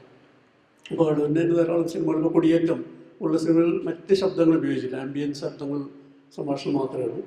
ചില അപൂർവം ഒരു പൊതുവേ ഈ ബാക്ക്ഗ്രൗണ്ട് സ്കോർ ഉപയോഗിക്കുന്ന കാര്യത്തിൽ മിനിമലിസ്റ്റാണ് കണ്ടുവന്നിരിക്കുന്നത്. വളരെ മിനിമം ആയിട്ടുള്ളൊരു BGM ബാക്ക്ഗ്രൗണ്ട് മ്യൂസിക് മാത്രമേ ഉപയോഗിക്കാറുള്ളൂ. പൊതുവെ എന്താ പറയുക, ആംബിയൻസ് ശബ്ദത്തിൽ ആശ്രയിക്കുന്ന രീതിയിൽ ചില അപൂർവമായിട്ട് പാട്ടുകളില്ല, അപൂർവമായിട്ട് അനന്തരത്തിലൊരു പാട്ടൊക്കെ ഉണ്ടായിരിക്കുന്നു. പക്ഷേ അപ്പോൾ അതിന് ആ ശബ്ദത്തിൻ്റെ ഈ സങ്കല്പം, ഈ രീതിയിലുള്ളൊരു വളരെ മിനിമലിസ്റ്റ് ആയിട്ടുള്ള സംഗീതത്തിൻ്റെ അതിപ്രസരമില്ലാത്ത രീതിയിൽ അല്ലെങ്കിൽ വളരെ അത്യാവശ്യം മാത്രം ഉപയോഗിക്കുന്ന രീതി ഒരു അവലംബിക്കാനുള്ള കാരണം എന്താണ് എൻ്റെ ഒരു ശബ്ദത്തിൻ്റെ കാര്യത്തിലും ഇങ്ങനെ തീരുമാനിക്കപ്പെടുന്നത്? ഏത് രീതിയിൽ എവിടെയാണ് ഒരു ബാക്ക്ഗ്രൗണ്ട് സ്കോർ വരേണ്ടത് അല്ലെങ്കിൽ ആവശ്യമുണ്ടോ എന്നുള്ള തീരുമാനങ്ങൾ എങ്ങനെയാണ് എടുക്കുന്നത്? ഇല്ല, മ്യൂസിക്കിനെ പറ്റി സ്ക്രിപ്റ്റ് ചെയ്യുമ്പോൾ ആലോചിക്കാറില്ല. ആക്ച്വലി സ്ക്രിപ്റ്റ് ഞാൻ സാധാരണ പടം ഷൂട്ട് ചെയ്തതിന് വേണ്ടി സ്ക്രിപ്റ്റ് എല്ലാം തയ്യാറാക്കുന്ന പോലെ തന്നെ ഷൂട്ടിങ് കഴിഞ്ഞതിന് ശേഷം, അതായത് ഒരു റഫ് കട്ടെന്ന് പറയും, ഒരു റഫായിട്ട് കട്ട് ചെയ്ത് കളയല്ല ഇത് കഴിഞ്ഞ് ഞാൻ ശബ്ദത്തിന് വേണ്ടി ഒരു സ്ക്രിപ്റ്റ് എഴുതാറ്. പ്രത്യേകം ശബ്ദത്തിന് വേണ്ടി മാത്രം സ്കോർ ചെയ്യേണ്ട ശബ്ദങ്ങൾ, റെക്കോർഡ് ചെയ്യേണ്ട ശബ്ദങ്ങൾ, ആവശ്യമുള്ള ശബ്ദങ്ങൾ എനിക്കെല്ലാം പറഞ്ഞ എവിടെയൊക്കെയാണെന്നുള്ളതിനെ പറ്റി. ശബ്ദം പല കാരണങ്ങൾക്ക് ആവശ്യമായിട്ട് നമ്മൾ ഉപയോഗിക്കുന്നത്. ശബ്ദം ഒന്ന് അതിൻ്റെ ആ സ്ഥലത്ത് നമ്മൾ കാണിക്കുന്ന ആ സ്ഥലത്തിൻ്റെ സ്വഭാവം കാണിക്കാൻ. മറ്റൊന്ന് അതേ സമയത്ത് എന്തെങ്കിലും ഇതിൻ്റെ ഒരു പാരലായിട്ടുള്ള എന്തെങ്കിലും സംഭവം നേരിട്ട് കാണിക്കാതെ ഈ ശബ്ദത്തിലൂടെ ധ്വനിപ്പിക്കാനായിട്ട്. ഇങ്ങനെ പല രീതിയിലാണ് ശബ്ദങ്ങൾ ഉപയോഗിക്കുന്നത്. ഉദാഹരണം പറഞ്ഞാൽ സ്വയംവരം ഡയറക്റ്റ് സൗണ്ട് ഷൂട്ട് ചെയ്ത പടമാണ്. അത് ഈ ഫിലിമിലൊന്നും അങ്ങനെ ആരും ഡയറക്റ്റ് സൗണ്ട് എടുക്കാൻ ശ്രമിക്കാറില്ല. കാരണം ക്യാമറ വലിയ ശബ്ദം ഉണ്ടാക്കും. അപ്പോൾ അതിനുവേണ്ടി വലിയ ബ്ലിമ്പൊക്കെ ഇട്ട് ഞങ്ങൾ വലിയൊരു പരീക്ഷണം തന്നെയാണ്. ഔട്ട്ഡോർ ഷൂട്ട് ചെയ്ത ഒരു പടം സിങ്കിൽ മുഴുവനും ഔട്ട്ഡോർ ഷൂട്ട് ചെയ്തതാണ്. അങ്ങനെ പടം ശ്രമിച്ചിട്ടില്ലായിരുന്നു. പക്ഷേ ആ ദേവദാസ് നല്ലൊരു റെക്കോർഡിസ്റ്റ് ആയതുകൊണ്ട് ഞങ്ങൾക്ക് എക്യുപ്മെൻ്റൊക്കെ ആ സമയം വാങ്ങിക്കാൻ പറ്റിയത് കൊണ്ടൊക്കെ മുഴുവനും ഡയറക്റ്റ് സൗണ്ട് എടുക്കാൻ പറ്റും. പക്ഷേ അതോടുകൂടി ഞാൻ ഒരു പടത്തോടുകൂടി ഞാൻ ഡയറക്റ്റ് സൗണ്ട് മതിയാക്കി. കാരണം ചിലപ്പോൾ എനിക്ക് ആവശ്യമില്ലാത്ത ശബ്ദം അതിനകത്ത് വരും. കാരണം നമ്മുടെ നാട്ടിൽ എപ്പോഴും എന്തെങ്കിലും ശബ്ദം കേട്ടുകൊണ്ടിരിക്കുകയാണ്. എന്തെങ്കിലും ശബ്ദം, വേണ്ടാത്ത ശബ്ദങ്ങളാണ് അധികവും. ഒരു അപ്പുറത്തൊരു കോളാമ്പ് വെച്ചങ്ങോട്ട് പാട്ട് പാടി. ശബ്ദ മലിനീകരണം എന്ന് പറയുന്നത് പ്രത്യേകിച്ച് കേരളത്തിലെ ഒരു വലിയ പ്രത്യേകതയാണ്. അപ്പോൾ എവിടെയെങ്കിലും കൊണ്ടുവച്ചിട്ട് ഡയറക്റ്റ് സൗണ്ട് എടുത്താൽ ഇതെല്ലാം അതിനകത്ത് വരും. അതുകൊണ്ട് ഞാൻ ആ പരിപാടി അങ്ങ് മതിയാക്കി. ഒന്ന്. രണ്ടാമത്തെ കാരണം, എനിക്ക് പലപ്പോഴും ഈ ഷോട്ട് നടന്നുകൊണ്ടിരിക്കുമ്പോൾ തന്നെ ഞാൻ ആക്ടർക്ക് ഇൻസ്ട്രക്ഷൻസ് കൊടുക്കും. അങ്ങനെ ചെയ്യും, ഇങ്ങനെ ചെയ്യും എന്നൊക്കെ പറഞ്ഞുകൊടുക്കും. അത് ഡയറക്റ്റ് സൗണ്ടാന്ന് എനിക്ക് മിണ്ടാവുകയല്ല, ഒതുങ്ങി നിന്നേ വെക്കുള്ളൂ. അത് കഴിഞ്ഞല്ലേ പറയാൻ വെക്കുള്ളൂ. അപ്പോൾ അങ്ങനെ ഒരു സൗകര്യം ഞാൻ കൊടിയേറ്റം മുതൽ ഉപയോഗിച്ചിട്ടുണ്ട്. അതിനകത്ത് ശബ്ദങ്ങൾ മുഴുവൻ ഞാൻ തന്നെ നേരിട്ട് റെക്കോർഡ് ചെയ്തതാണ്. നമ്മുടെ എക്യുപ്മെൻ്റ് ഉള്ളതുകൊണ്ട് ഞാൻ വേറെ റെക്കോർഡിസ്റ്റിനെ വെച്ചിട്ടല്ല, ഞാൻ തന്നെ ചെയ്തതാണ് ശബ്ദങ്ങൾ മുഴുവൻ. ചിത്രാഞ്ജലി സ്റ്റുഡിയോയിൽ എൻ്റെ മിക്സിങ്ങോ റെക്കോർഡിങ്ങോ എല്ലാം പോയി ചെയ്തിട്ടുള്ള പടങ്ങളുടെ എല്ലാം കേൾക്കുന്ന ശബ്ദങ്ങളെല്ലാം അധികവും ഞാൻ റെക്കോർഡ് ചെയ്തിട്ടുള്ളതാണ്. അങ്ങനെ എല്ലാ തരം നമുക്ക് ഇമാജിനബിളായിട്ടുള്ള എല്ലാ വിഷയങ്ങളെ പറ്റിയുള്ള ശബ്ദങ്ങളെല്ലാം അതിനകത്തുണ്ട്. അങ്ങനെ സ്വയംവരം കൊടിയേറ്റം എന്നൊക്കെയുള്ള പടങ്ങൾ കഴിഞ്ഞതിന് ശേഷമാണ് നമ്മുടെ പടങ്ങളിൽ ഈ വേറെ ശബ്ദങ്ങളൊക്കെ കേട്ടു തുടങ്ങിയത്. ഡയലോഗും മ്യൂസിക്കും അല്ലാതെ ശബ്ദങ്ങളുണ്ടെന്ന് ആഡിയൻസ് അറിയുന്നപ്പോഴാണ്. സത്യമാണ്.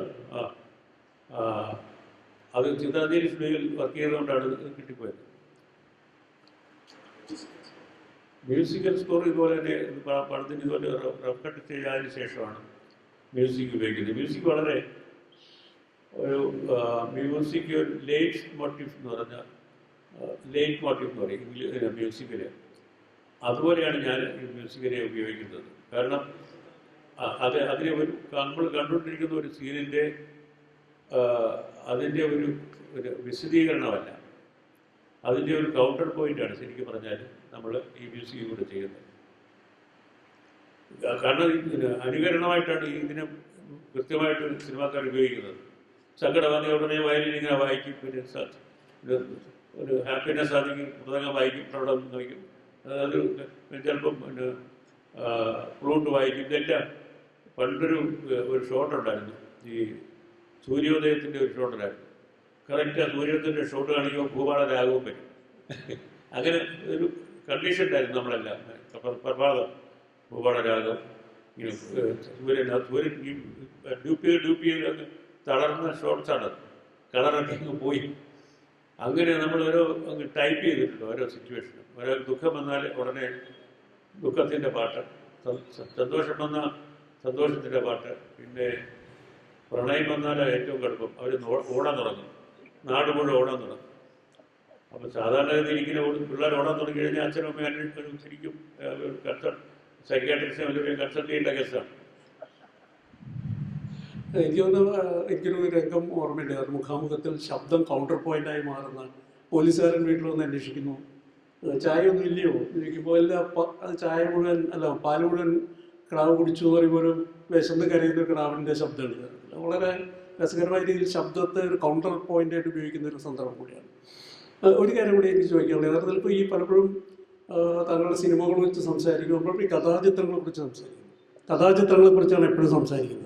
പക്ഷേ എനിക്ക് വലിയൊരു ബോഡി ഓഫ് വർക്ക് ഡോക്യുമെൻ്ററീസാണ് എനിക്ക് തോന്നിയിട്ടുള്ളത്. രണ്ടും, ഒന്ന് കമ്മീഷൻ്റെ FD ഫിലിം ഇൻസ്റ്റിറ്റ്യൂഷന് വേണ്ടി ചെയ്തിട്ടുള്ള ധാരാളം ഡോക്യുമെൻ്ററികൾ, വളരെ രസകരമായിട്ടുള്ള ഒരുപാട് ഡോക്യുമെൻ്ററി. ഇപ്പോൾ STD വരുന്നതിനെ കുറിച്ച്, ഫാമിലി പ്ലാനിങ്ങിനെ കുറിച്ച്, ഇടുക്കിയെക്കുറിച്ചുള്ള വലിയ ദീർഘമായ ഡോക്യുമെൻ്ററി, അത്തരം ധാരാളം ഡോക്യുമെൻ്ററി. രണ്ടാമത്തെ ഒരു ധാരാളം ഡോക്യുമെൻ്ററികൾ കേരളത്തിലെ ക്ലാസിക്കൽ ആർട്ട് ഫോംസിനെ കുറിച്ചുള്ള, ഇപ്പോൾ ഗുരു ചെങ്ങന്നൂരിനെ കുറിച്ച്, അല്ലെങ്കിൽ രാമകുട്ടി നായർ, ഗോപിയാശാൻ, മോഹിനിയാട്ടത്തെക്കുറിച്ചുള്ള, യക്ഷഗാനം, കൃഷ്ണനാട്ടം, ഇങ്ങനെ ധാരാളം ക്ലാസിക്കൽ ആർട്സിനെ കുറിച്ചുള്ള ഡോക്യുമെൻ്ററികളുണ്ട്. മറ്റ് കമ്മീഷൻ ചെയ്യപ്പെട്ട ഫിലിം ഇൻസ്റ്റിറ്റ്യൂഷന് വേണ്ടിയിട്ടുള്ള ഡോക്യുമെൻ്ററികളുണ്ട്.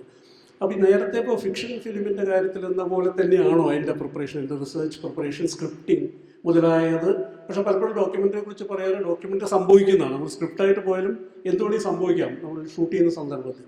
അപ്പം അത്തരം ഒരു ഡോക്യുമെൻ്ററിയെ സമീപിക്കുന്ന രീതി എന്താണ്?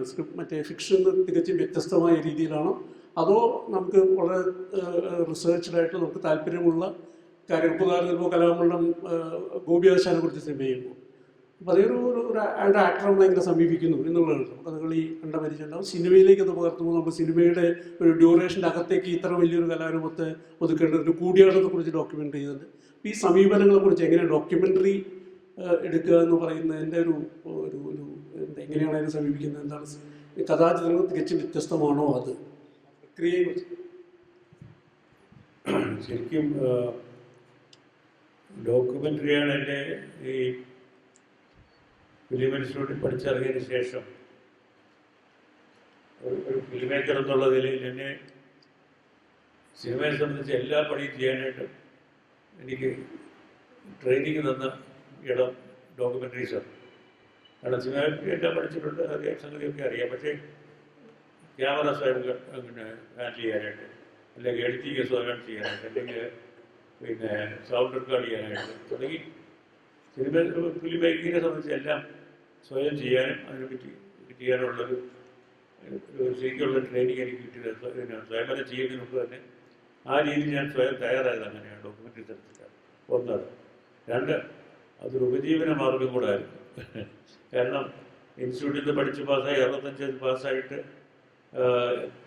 കൃത്യം 7 വർഷത്തെ ഗ്യാപ്പുണ്ട് പടം എടുത്തതുമായിട്ട്. നമുക്ക് കിട്ടിയിട്ടുള്ള സമയം തീരാറായോ? അപ്പോൾ 10 മിനിറ്റ്. അപ്പോൾ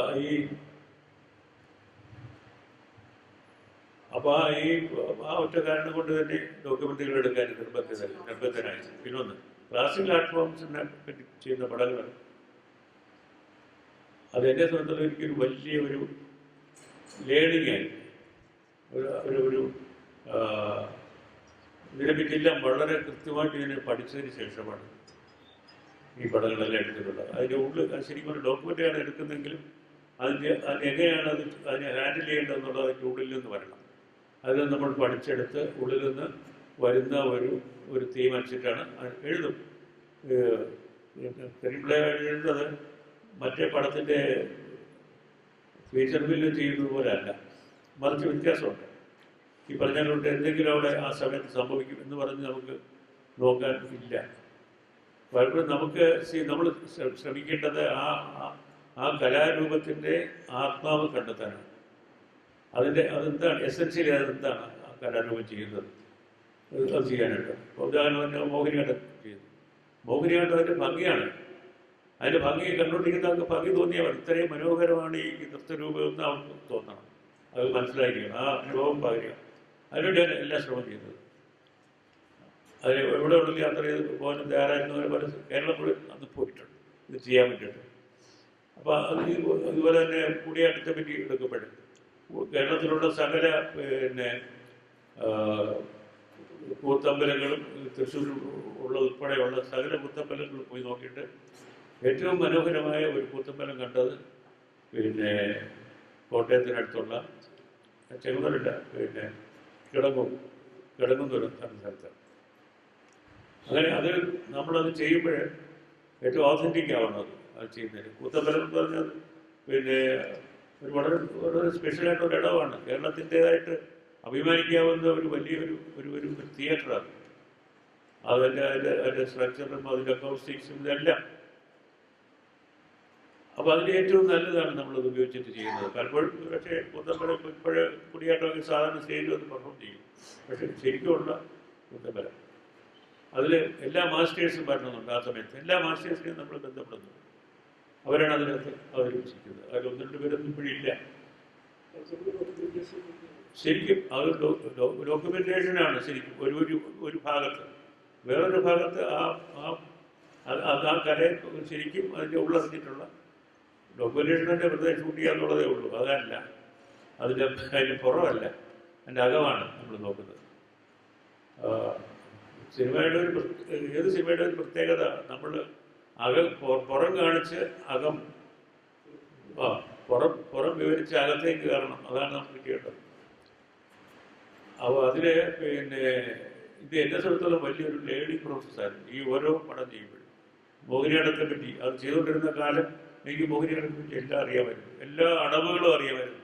എല്ലാ പിന്നെ ഉപയോഗിച്ചിരിക്കുന്ന ഭർത്താക്കളെ പറ്റി അറിയാം, ഇതെല്ലാം ഒരു അതോറിറ്റി എന്ന് പറയാം ആ സമയം. അപ്പം മറന്നുപോയി, ഇപ്പം എന്നോട് ചോദിച്ചാൽ ഒന്നും പറയാറില്ല.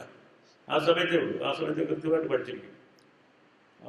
ആ പഠനമാണ് ശരിക്കും പറഞ്ഞാൽ എന്നെ ഒരു നമ്മുടെ ഒരു സംസ്കൃതിയെ പറ്റി വളരെ ബോധവാനാക്കിയത്.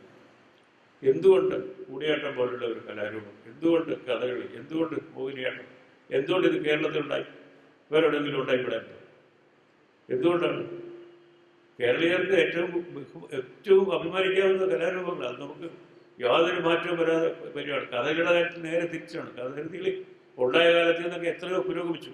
ആധുനിക കാലത്തേക്ക് വന്നപ്പോഴത്തേക്ക് കഥകളി വളരെ മനോഹരമായിട്ട് അതിൻ്റെ വേഷമായാലും അതിൻ്റെ ഉടുത്തുകെട്ടായാലും അതിൻ്റെ ചുട്ടിയായാലും ഇതെല്ലാം ചേർന്നിട്ട് വളരെ മുമ്പോട്ടാണ് പോയിരിക്കുന്നത്. എല്ലാവരും ഇതിൽ വെള്ളം ചേർത്ത് പുറകോട്ട് പോയിട്ടില്ല, നേരെ തിരിച്ചാണ്. നല്ല ഒരു പ്രോഗ്രഷനാണ് ഉണ്ടായിരിക്കുന്നത്.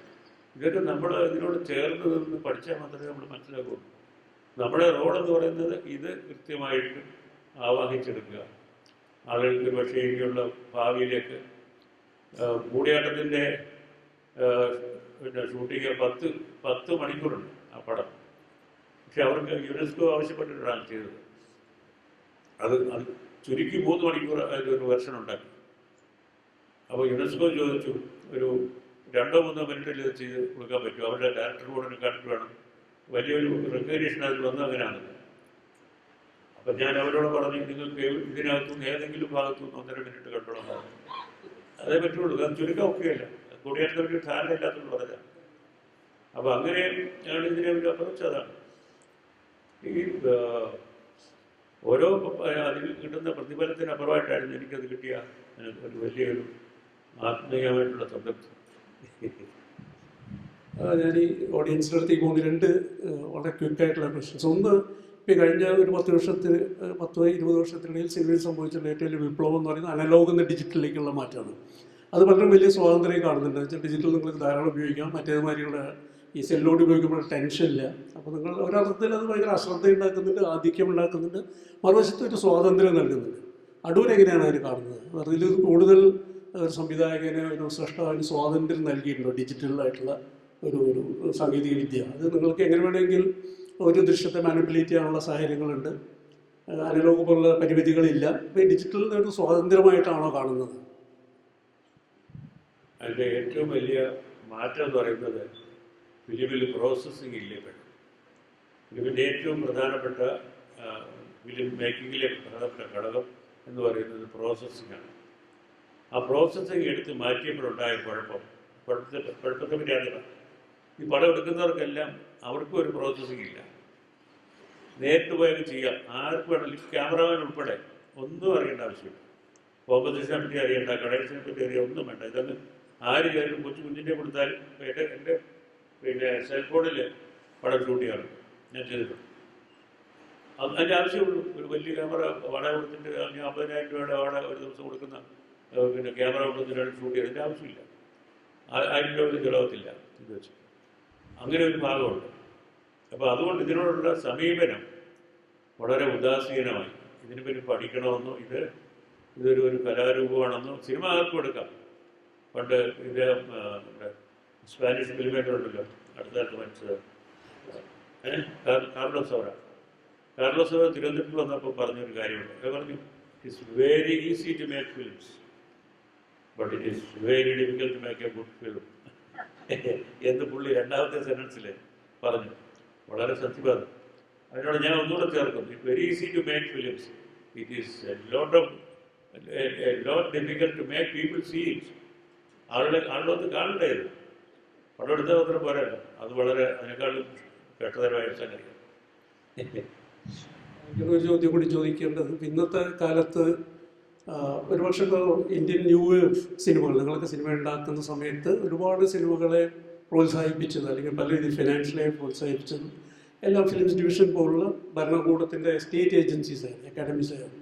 ഇന്ന് അത് വലിയ രീതിയിൽ മാറ്റങ്ങൾ സംഭവിച്ചുകൊണ്ടിരിക്കുന്നത്. സ്റ്റേറ്റ് പരിപൂർണ്ണമായി കൾച്ചറിൽ പിൻവാങ്ങിയും അല്ലെങ്കിൽ കൾച്ചറിന് അവർ സ്വന്തം താല്പര്യങ്ങൾക്ക് മാത്രം ഉപയോഗിക്കുന്ന രീതി വരുന്നു ഒരു വശത്ത്. അപ്പോൾ അത്തരം വ്യത്യസ്തമായ സിനിമകൾക്ക് അല്ലെങ്കിൽ സമാന്തര സിനിമകൾക്കുള്ള ധനസഹായമില്ല എന്ന് മാത്രമല്ല, അത് പ്രദർശിപ്പിക്കാൻ പോലുമുള്ള സാഹചര്യങ്ങളില്ല. ടെലിവിഷൻ പിന്മാറുന്നു, വേദികളില്ല, ഭരണകൂടം വലിയ രീതിയിൽ ഇത്തരം സ്വതന്ത്രമായ സിനിമകൾ അല്ലെങ്കിൽ പ്രതിപക്ഷ സിനിമകളെ അനുവദിക്കുന്നില്ല. മറുവശത്ത് സെൻസർഷിപ്പ് എന്ന് പറയുന്ന ഒരു സംഭവം. സെൻസർഷിപ്പ് ഒരു ഭരണകൂടത്തിൻ്റെ മാത്രമല്ല, സമുദായങ്ങളുടെ സെൻസർഷിപ്പ് വരുന്നു. വ്രണിത വികാര നാടകങ്ങളാണ് മുഴുവൻ. അപ്പോൾ ഈ രീതി എന്താ വെച്ചാൽ സിനിമയെ തന്നെ ഒരു ഹെറിറ്റേജ് ആയിട്ട് ഇന്ന് സർക്കാർ കാണുന്നുള്ള സംശയമുണ്ട്. എന്ന് വെച്ചാൽ ഫിലിം ആർക്കൈവ്സ് പോലുള്ള അല്ലെങ്കിൽ ഫിലിംസ് ഡിവിഷൻ പോലുള്ള എല്ലാത്തിനും ലയിപ്പിക്കുന്നു. ഒരു നയമില്ലാത്ത രീതിയിൽ സംഗതികൾ മാറിയിരിക്കുന്നു. യഥാർത്ഥത്തിൽ ഇത്തരമൊരു ഈ ഇന്ത്യൻ സിനിമയുടെ ഒരു ഇത്രയും വലിയ ചരിത്രമുള്ള, ഇത്രയും സങ്കീർണവും സമ്പന്നവുമായ ചരിത്രമുള്ള ഇന്ത്യൻ സിനിമയുടെ ഭാവിയെ എങ്ങനെയാണ് കാണുന്നത് ഈ അവസരത്തിലെന്ന്? വളരെ അപകടകരമായ അവസ്ഥയിലാണ് നമ്മൾ. ഇതിപ്പോട്ടെ, സിനിമയുടെ ഏറ്റവും വലിയ, നമ്മുടെ സംസ്കാരത്തിൻ്റെ ഏറ്റവും വലിയ ഒരു ഭാഗമായിരുന്നു നാഷണൽ ഫിലിം ആർക്കൈവ്. അവരോട് സൂക്ഷിച്ചിരിക്കുന്നത് എത്രയോ വർഷങ്ങളുടെ സിനിമയുടെ മാത്രമല്ല, നമ്മുടെ സാംസ്കാരിക ചരിത്രം, നമ്മുടെ സ്വാതന്ത്ര്യ സമരത്തിൻ്റെ ചരിത്രം, ഇതെല്ലാം ഉൾക്കൊള്ളുന്ന ഫിലിം ആർക്കൈവ്. അതിനെപ്പറ്റി യാതൊരു ധാരണയില്ലാത്ത ഒരു കോർപ്പറേഷനിലേക്ക് ആണ് അതിനെ ട്രാൻസ്ഫർ ചെയ്തിരിക്കുന്നത്, ഫിലിംസ് ഡിവിഷൻ. അതുപോലെ തന്നെ ഇന്ത്യയിലെ എല്ലാ പ്രധാനപ്പെട്ട ഉണ്ടായിക്കൊണ്ടിരുന്ന കാലാകാലങ്ങളായിട്ടുണ്ടായിരുന്ന ഓരോ സംഗതി ഭാവങ്ങളും റെക്കോർഡ് ചെയ്ത് സൂക്ഷിച്ചിരുന്ന ഒരു സ്ഥലമായിരുന്നു ഫിലിംസ് ഡിവിഷൻ. നമ്മളത് ന്യൂസ് റീലായിട്ട് കണ്ടിരുന്നു. പിന്നെ ഓരോ ഫിലിം മേക്കേഴ്സിനെ പറ്റിയുള്ള പടങ്ങൾ, ഇങ്ങനെയൊക്കെ ഒരുപാട്. അതും ഈ ഒരു കോർപ്പറേഷൻ, അത് ഫെയിലായൊരു കോർപ്പറേഷനാണ്, ഒളിഞ്ഞുപോയൊരു കോർപ്പറേഷനാണ്. അതിൻ്റെ മുകളിലേക്ക് അത് കൊടുത്തു. അത് കഴിഞ്ഞിട്ട് പിന്നെ ഭാഗ്യവശാൽ ഫിലിം ഇൻസ്റ്റിറ്റ്യൂട്ടിനെ അവർ ലയിപ്പിച്ചില്ല. ഇതുവരെയില്ല. താമസിയാതെ ചിലപ്പോൾ അത് സംഭവിക്കാവുന്നതാണ്. ഇപ്പോൾ ഒരു വലിയൊരു സമരം നടക്കാതെ അപ്പോൾ ഈ സിനിമയെ സംബന്ധിച്ച്, സിനിമ മാത്രമല്ല കൾച്ചറിനെ മൊത്തം ഒരു വാൾമുനയിലാണ് നിർത്തിയിരിക്കുന്നത്. എപ്പോഴാണ് ആ വാൾ വീശുന്നതെന്ന് അറിയാൻ വയ്യ. എല്ലാം ഛേദിച്ചു പോകും ഇങ്ങനെ പോയാൽ. നമുക്കൊരു ഒരു കൾച്ചർ എന്ന് പറയുന്ന സംഗതിയോടെ ഭരണകൂടത്തിന് യാതൊരു താല്പര്യമില്ല. സിനിമ മാത്രമല്ല, എല്ലാം. ഒരു പാർട്ടിയിലും മെമ്പറായിട്ടില്ലാത്ത, ഒരു പാർട്ടിയുടെ പ്രവർത്തകരായിട്ടല്ലാത്ത ഒരാളായിരുന്നു സേതു, എഴുത്തുകാരൻ സേതുവിന് ബുക്ക് ട്രസ്റ്റിൻ്റെ പ്രസിഡൻ്റായിരുന്നു. അദ്ദേഹം വന്ന ഉടനെ തന്നെ ഭരണം കൈ കിട്ടിയ ഉടനെ ആദ്യം ചെയ്ത് സേതുവിനോട് പിരിച്ചു, അതിൻ്റെ പ്രസിഡന്റ് മാറ്റുകയാണ്. ഇങ്ങനെ എവിടെയെല്ലാം കൊള്ളാവുന്ന ആളുകളിലിരുന്ന് പ്രവർത്തിച്ചിരുന്നു അവരെല്ലാം മാറ്റി. നാഷണൽ ഫിലിം ആർക്കൈവ് എന്ന് പറഞ്ഞാൽ അതിന് വളരെ ഏത് രാജ്യത്തിൻ്റെ വലിയൊരു പ്രസ്റ്റീജാണ്. ഇത്രയും ഒരു 10,000 5,000 പടങ്ങളവിടെ ഉണ്ട്. അതിൻ്റെ ചീഫായിട്ടിരുന്ന അയാൾ ഉടനെ ആദ്യമേ തന്നെ പറഞ്ഞയച്ചോളൂ. അവിടെ ആരുമില്ല, ഉത്തരവാദിത്തമുള്ള ആരുമില്ല. ഇത് അവരുടെ പോയെന്ന് മാത്രമല്ല, അവരിപ്പോൾ ചോദിക്കുന്നത് ശ്യാമിനിയിൽ എടുത്തൊരു പടം തിരുവനന്തപുരത്ത് ഫെസ്റ്റിവലിൽ കാണിക്കാൻ വേണ്ടിയിട്ട് അവർ പിന്നെ ഇവർക്ക് അത് കഴിയില്ല. അതിനകത്ത് പ്രൊഡക്ഷനകത്തൊന്നും ബംഗ്ലാദേശ് പ്രൊഡ്യൂസ് ചെയ്തതാണ്. Mujeeb the making of Bangladesh എന്ന് പറഞ്ഞ പടം, ശ്യാമിനിയിൽ ഏറ്റവും അവസാനം എടുത്ത പടം. ആ പടം ഇവർ തിരുവനന്തപുരത്തെ ഫെസ്റ്റിവലിൽ കാണിക്കാൻ വേണ്ടി ചോദിച്ചത് 1 ലക്ഷം രൂപയാണ്. അതിന് ഫീസ്. കാരണം എന്താ പറ്റുന്നതായിട്ട് ബംഗ്ലാദേശിൽ അവർ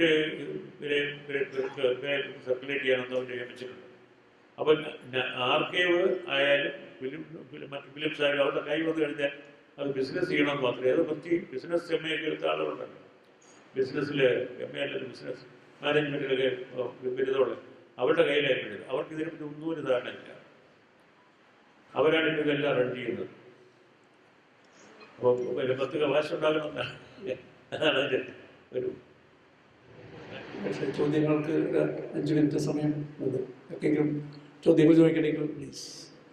നമ്മളിപ്പോൾ ലോക സിനിമയെ ശ്രദ്ധിക്കുകയാണെങ്കിൽ നമുക്ക് മനസ്സിലാവും, ഇപ്പോൾ വലിയ കെടുതികളും ദുരിതങ്ങളൊക്കെ അനുഭവിച്ചിരുന്ന ജനതകൾ അവരെ ഭൂതകാലത്തിൽ നിന്ന് ഒന്നാന്തരമായ സിനിമകൾ ലോകത്ത് എടുത്തു വരുന്നതൊക്കെ ഇപ്പോൾ ക്ലാസിക്കൽ ഫാസിസത്തിൻ്റെ ഒക്കെ കാലത്ത് നിന്ന് ജനിക്കുന്ന സിനിമകൾ ഞാൻ പറയേണ്ട ആവശ്യമില്ല. ഒരുപാട് സിനിമകൾ ഇപ്പോൾ വൈറ്റ് ടൈഗർ എന്ന് പറഞ്ഞ മറ്റേ റഷ്യൻ മൂവി, അതുപോലെ ചിലിയിൽ നിന്ന് പേൾ ബട്ടൺ മറ്റേ പിനോഷയുടെ അഗസ്തോ പിനോഷയുടെ മറ്റേ ഇത് കാലത്തുള്ള സിനിമകൾ, അങ്ങനെ അവർ ഭൂതകാലത്ത് നിന്ന് ഖനനം ചെയ്തിട്ട് ഒന്നാന്തര സിനിമകൾ ലോകത്ത് മുഴുവൻ വന്നുകൊണ്ടിരിക്കുകയാണ്. ഞാൻ ഇന്ത്യ പോലെ ഏറ്റവും കെട്ട ഒരു കാലഘട്ടത്തിലൂടെ സഞ്ചരിച്ച ഒരു ജനത, നമ്മുടെ വിഭജനം അഭയാർത്ഥി പ്രവാഹം എന്നൊക്കെ പറഞ്ഞാൽ ലോകത്തിലെ തന്നെ ഏറ്റവും വലിയ കെടുതികളിൽ ഒന്നായിട്ടുള്ളതാണ്. അങ്ങനെ അത്തരം നമ്മുടെ ഈ ഭൂതകാലത്തിൽ നിന്ന് എന്തുകൊണ്ടാണ് നമുക്ക് ഇന്ത്യയിൽ അത്തരം മികച്ച സിനിമകൾ വരാതിരിക്കുന്നത്? അതുപോലെ തന്നെ സാറ് പ്രീ പ്രൊഡക്ഷൻ ഒരു കാരണവശാലും ഒരു മികച്ച സിനിമയ്ക്ക് ഒരു നാഷണൽ അവാർഡ് ഇനി കിട്ടത്തില്ല. കാരണം നാഷണൽ അവാർഡ് ജൂറി മുഴുവനും പിന്നെ ഒരു പർട്ടിക്കുലർ പിന്നെ രാഷ്ട്രീയ സംഘടനയുടെ കാലാൾപ്പടയാണ്. അവരാണ് അവിടെ ഇരിക്കുന്നത്. ഒന്ന്, അതിൻ്റെ ചെയർമാൻ ഉൾപ്പെടെ നമുക്ക് വിശ്വസിക്കാൻ ഒക്കെയില്ല. ഈ കഴിഞ്ഞ 2 വർഷം മുമ്പ് ഇൻ്റർനാഷണൽ ജൂറിയിൽ ഇരുന്ന ഇസ്രായേലുകാരനായ ഫിലിം മേക്കർ, ചെറുപ്പക്കാരനാണ്, അതുകൊണ്ട് അയാൾ പറഞ്ഞത്. അയാൾ പറഞ്ഞു അവിടെ കാശ്മീർ ഫയൽസ് എന്ന് പറഞ്ഞൊരു പടം കോമ്പറ്റീഷന് കൊടുത്തിരുന്നു. അപ്പോൾ ജൂറി ചെയർമാൻ ഈ മന്ത്രിമാരെയൊക്കെ സ്റ്റേജിൽ എത്തിക്കൊണ്ട് പറഞ്ഞു, നിങ്ങൾക്ക് ഒരു വലിയൊരു രാജ്യമല്ലേ, ഒരു ഇൻ്റർനാഷണൽ ഫെസ്റ്റിവലല്ലേ നടത്തുന്നത്, നിങ്ങളുടെ പ്രോപ്പഗൻഡ ഫിലിമാണോ കോമ്പറ്റീഷൻ കാണിക്കുന്നത് എന്ന് ചോദിച്ചു. ശരിക്ക് അയാൾ ഞാനിത് പറയുന്നത് ആരെങ്കിലും പറയണമെന്നുള്ളതുകൊണ്ടാണ് ഞാനിത് പറയുന്നു, നിങ്ങൾ എന്ത് ഭവിഷ്യത്ത് വേണമെങ്കിലും ആയിക്കോട്ടെ എന്ന് പറഞ്ഞു. ഭവിഷ്യത്തുണ്ടായതുകൊണ്ടായി ഇല്ല എന്ന് പറഞ്ഞുകൂടാ. ഫെസ്റ്റിവലിൻ്റെ ഡയറക്ടറെ മാറ്റിയവർ, അത്രയും ഫലമുണ്ടായി. അതിനടുത്ത കൊല്ലം കേരള സ്റ്റോറി എന്ന് പറഞ്ഞ പടം വീണ്ടും കാണിച്ചു. ഇപ്പം കഴിഞ്ഞ ഫെസ്റ്റിവലിൽ അത് നമ്മുടെ കേരളത്തിൽ എല്ലാവർക്കും അറിയാം, അത് കള്ളക്കഥയാണെന്ന് എല്ലാവർക്കും അറിയാം. ഇങ്ങനെ അത്തരം പടങ്ങളാണ് ഇൻ്റർനാഷണൽ ഫെസ്റ്റിവലിൽ കാണിക്കുന്നത്. ഒന്നുകിൽ കോമ്പറ്റീഷനിൽ, അല്ലെങ്കിൽ ബെസ്റ്റ് ഓഫ് ഇന്ത്യൻ സിനിമ എന്ന് പറഞ്ഞ സെക്ഷനിൽ. ഇങ്ങനെ ഒരു കാരണവശാലും നല്ല സിനിമയ്ക്ക് ഒരു പ്രൊമോഷൻ എന്തെങ്കിലും കിട്ടുമെന്ന് യാതൊരു പ്രതീക്ഷയും വേണ്ട.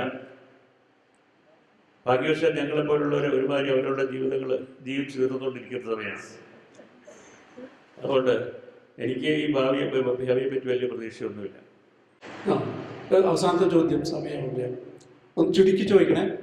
അങ്ങയുടെ പിന്നെയും എന്ന സിനിമ കണ്ടപ്പോൾ ഒരു കുടുംബം ഒരു മനുഷ്യനെ കാറിലിട്ട് ചുട്ടരിച്ച് തങ്ങളുടെ സാമ്പത്തിക ബാധ്യത തീർക്കാമെന്ന് വീടിൻ്റെ ഉമ്മറത്തിരുന്ന് ഗൂഢാലോചന ചെയ്യുന്നത് ഞാൻ കണ്ടു. ഒരു മലയാളി കുടുംബം ഇത്രയും ആപൽക്കരമായ, ഇത്രയും അനന്തരഫലങ്ങൾ ഉണ്ടാക്കുന്ന ഒരു ഗൂഢാലോചന ചെയ്യുമോ എന്ന് ഞാൻ ആ സിനിമ കാണുന്ന വേളയിലും അത് കണ്ടു കഴിഞ്ഞും എൻ്റെ മനസ്സിനെ ഹോണ്ട് ചെയ്തുകൊണ്ടിരുന്നു. പക്ഷേ ഈയിടെ കൊല്ലത്ത് 6-7 വയസ്സുള്ള ഒരു പെൺകുട്ടിയെ ചോദ്യം നിങ്ങൾ ചോദിച്ചു കഴിഞ്ഞു. നോക്കിന് സമയമില്ല, നമ്മൾ സീറോയിലെത്തി. തട്ടിക്കൊണ്ടുപോയപ്പോൾ ഇല്ല എല്ലാവർക്കും അറിയാം. ഞാൻ പറയാൻ വന്നത്, നിങ്ങൾ നിങ്ങളുടെ മനസ്സിലുദ്ദേശിച്ച ചോദ്യത്തിന് ഉത്തരം പറയാം. ഓക്കെ. നിങ്ങൾക്ക് അറിയാൻ വയ്യാത്തൊരു കഥ ഉണ്ട്. 40 വർഷം മുമ്പ് കേരളത്തിൽ നടന്ന ഒരു സംഭവമുണ്ട്. ഇതേമാതിരി പ്ലാൻ ചെയ്ത് ഒരാളിനെ കാറിലിട്ട് ചുട്ടുപൊരിച്ച ഒരു കഥയുണ്ട്. അത് ശരിക്കും പറഞ്ഞാൽ അങ്ങനെ ഒരു കഥയുടെ പശ്ചാത്തലത്തിലാണ് ഞാനത് എഴുതുകയും പടമെടുക്കുകയും ചെയ്തത്. പക്ഷെ അത് ആ ചുട്ടുകരിക്കലിനെ പറ്റിയോ ആ വ്യക്തിയെ പറ്റിയുള്ള സിനിമയല്ല. അത് ആ സിനിമ പറയുന്നത് സ്വയം ചോദിക്കുന്ന ചോദ്യങ്ങളെ സ്വത്വത്തെ പറ്റിയാണ്. നമ്മൾ ആരാണ്, നമ്മൾ ഓരോരുത്തരും ആരാണ് എന്നുള്ളതിനെ പറ്റിയാണ് ചോദിക്കുന്നത്. മറ്റേ ഒരു കഥയും കൂടെയാണ് അത് വരുന്നത്. പക്ഷെ അയാളുടെ കഥ പറയുകയല്ല ആ സിനിമയുടെ ഉദ്ദേശം. നമ്മൾ ഓരോരുത്തരും നമ്മൾ ആലോചിക്കേണ്ട കാര്യമാണ്, നമ്മൾ ആരാണ്, എങ്ങനെയാണ് നമ്മൾ. കടമ്പരട്ട് രാമകൃഷ്ണൻ പറഞ്ഞതിൻ്റെ കൂട്ട് നിങ്ങളായി എന്ന് ചോദിക്കുമല്ലോ, അതുപോലെയാണ്. അപ്പോൾ അതിനൊരു പ്രോസസ്സുണ്ട്. നമ്മളെല്ലാം ഒരാളുടെ ശരിക്കും പറഞ്ഞാൽ ഈ കൃത്യമെല്ലാം ചെയ്ത് പുറത്താകുന്ന ഒരാൾ, അയാൾ പിന്നെ വ്യക്തിയല്ല, അയാൾക്ക് പേര് പോലും ഇല്ല, അയാൾക്ക് രൂപമില്ല, അയാൾ രൂപം മാറ്റി, അയാൾക്ക് പേര് മാറ്റി, അയാൾക്ക് ഏറ്റവും അടുപ്പമുള്ളതെല്ലാം അയാൾക്ക് അടുക്കാനൊക്കാത്ത രീതിയിൽ മാറിപ്പോയി. ഇങ്ങനെ അയാളൊരു അശ്വത്ഥാമാവിനെ പോലെ ഒരു അലഞ്ഞു നടക്കുന്ന ഒരു പ്രേതമാവുകയാണ്. അപ്പോൾ അയാളുടെ സ്വത്വം കംപ്ലീറ്റ് നഷ്ടപ്പെടുകയാണ് ഇയാളുടെ ആർത്തിയില്ല. അതിനെപ്പറ്റിയാണ് ആ സിനിമ. എന്നോട് ഒരു ദിവസം ഞാൻ തൃശ്ശൂർ സ്റ്റേഷനിൽ നിൽക്കുമ്പോൾ ഒരാളെന്നോട് ചോദിച്ചു, ഭാസ്കരൻ കുറുപ്പ് അല്ലേ, അവിടെ പേര് ഭാസ്കരൻ കുറുപ്പ് അല്ലേ, സുമാരക്കുറുപ്പ് സാറിൻ്റെ ബന്ധുവാണെന്ന് ചോദിച്ചു. ഞാൻ പറഞ്ഞു എല്ലാവരും ഒരു രീതി നമ്മുടെ ബന്ധുക്കളാണ്, പക്ഷെ അങ്ങനെയല്ല, നിങ്ങൾ ഉദ്ദേശിക്കുന്ന രീതിയിലുള്ള ബന്ധമൊന്നും എനിക്കില്ല എന്ന് പറഞ്ഞു. അവർക്ക് പറയാൻ കാരണം അതിനകത്ത് പിന്നെ സുമാരക്കുറുപ്പിനെ നന്നായിട്ടാണല്ലോ കാണിച്ചിരിക്കുന്നത് എന്ന് പറഞ്ഞു. ഞാൻ പറഞ്ഞു സുമാരക്കുറുപ്പിനെ പറ്റി അല്ല സിനിമ. പടം കാണുമ്പോൾ സുമാരക്കുറുപ്പിൻ്റെ സംഭവമാണ് ശരിക്കും അങ്ങനെ ഒരു കാര്യം, ഈ ഒരു ആശയത്തെ പറ്റി ചിന്തിക്കാൻ എന്നെ പ്രേരിപ്പിച്ചത് അത്രേ ഉള്ളൂ.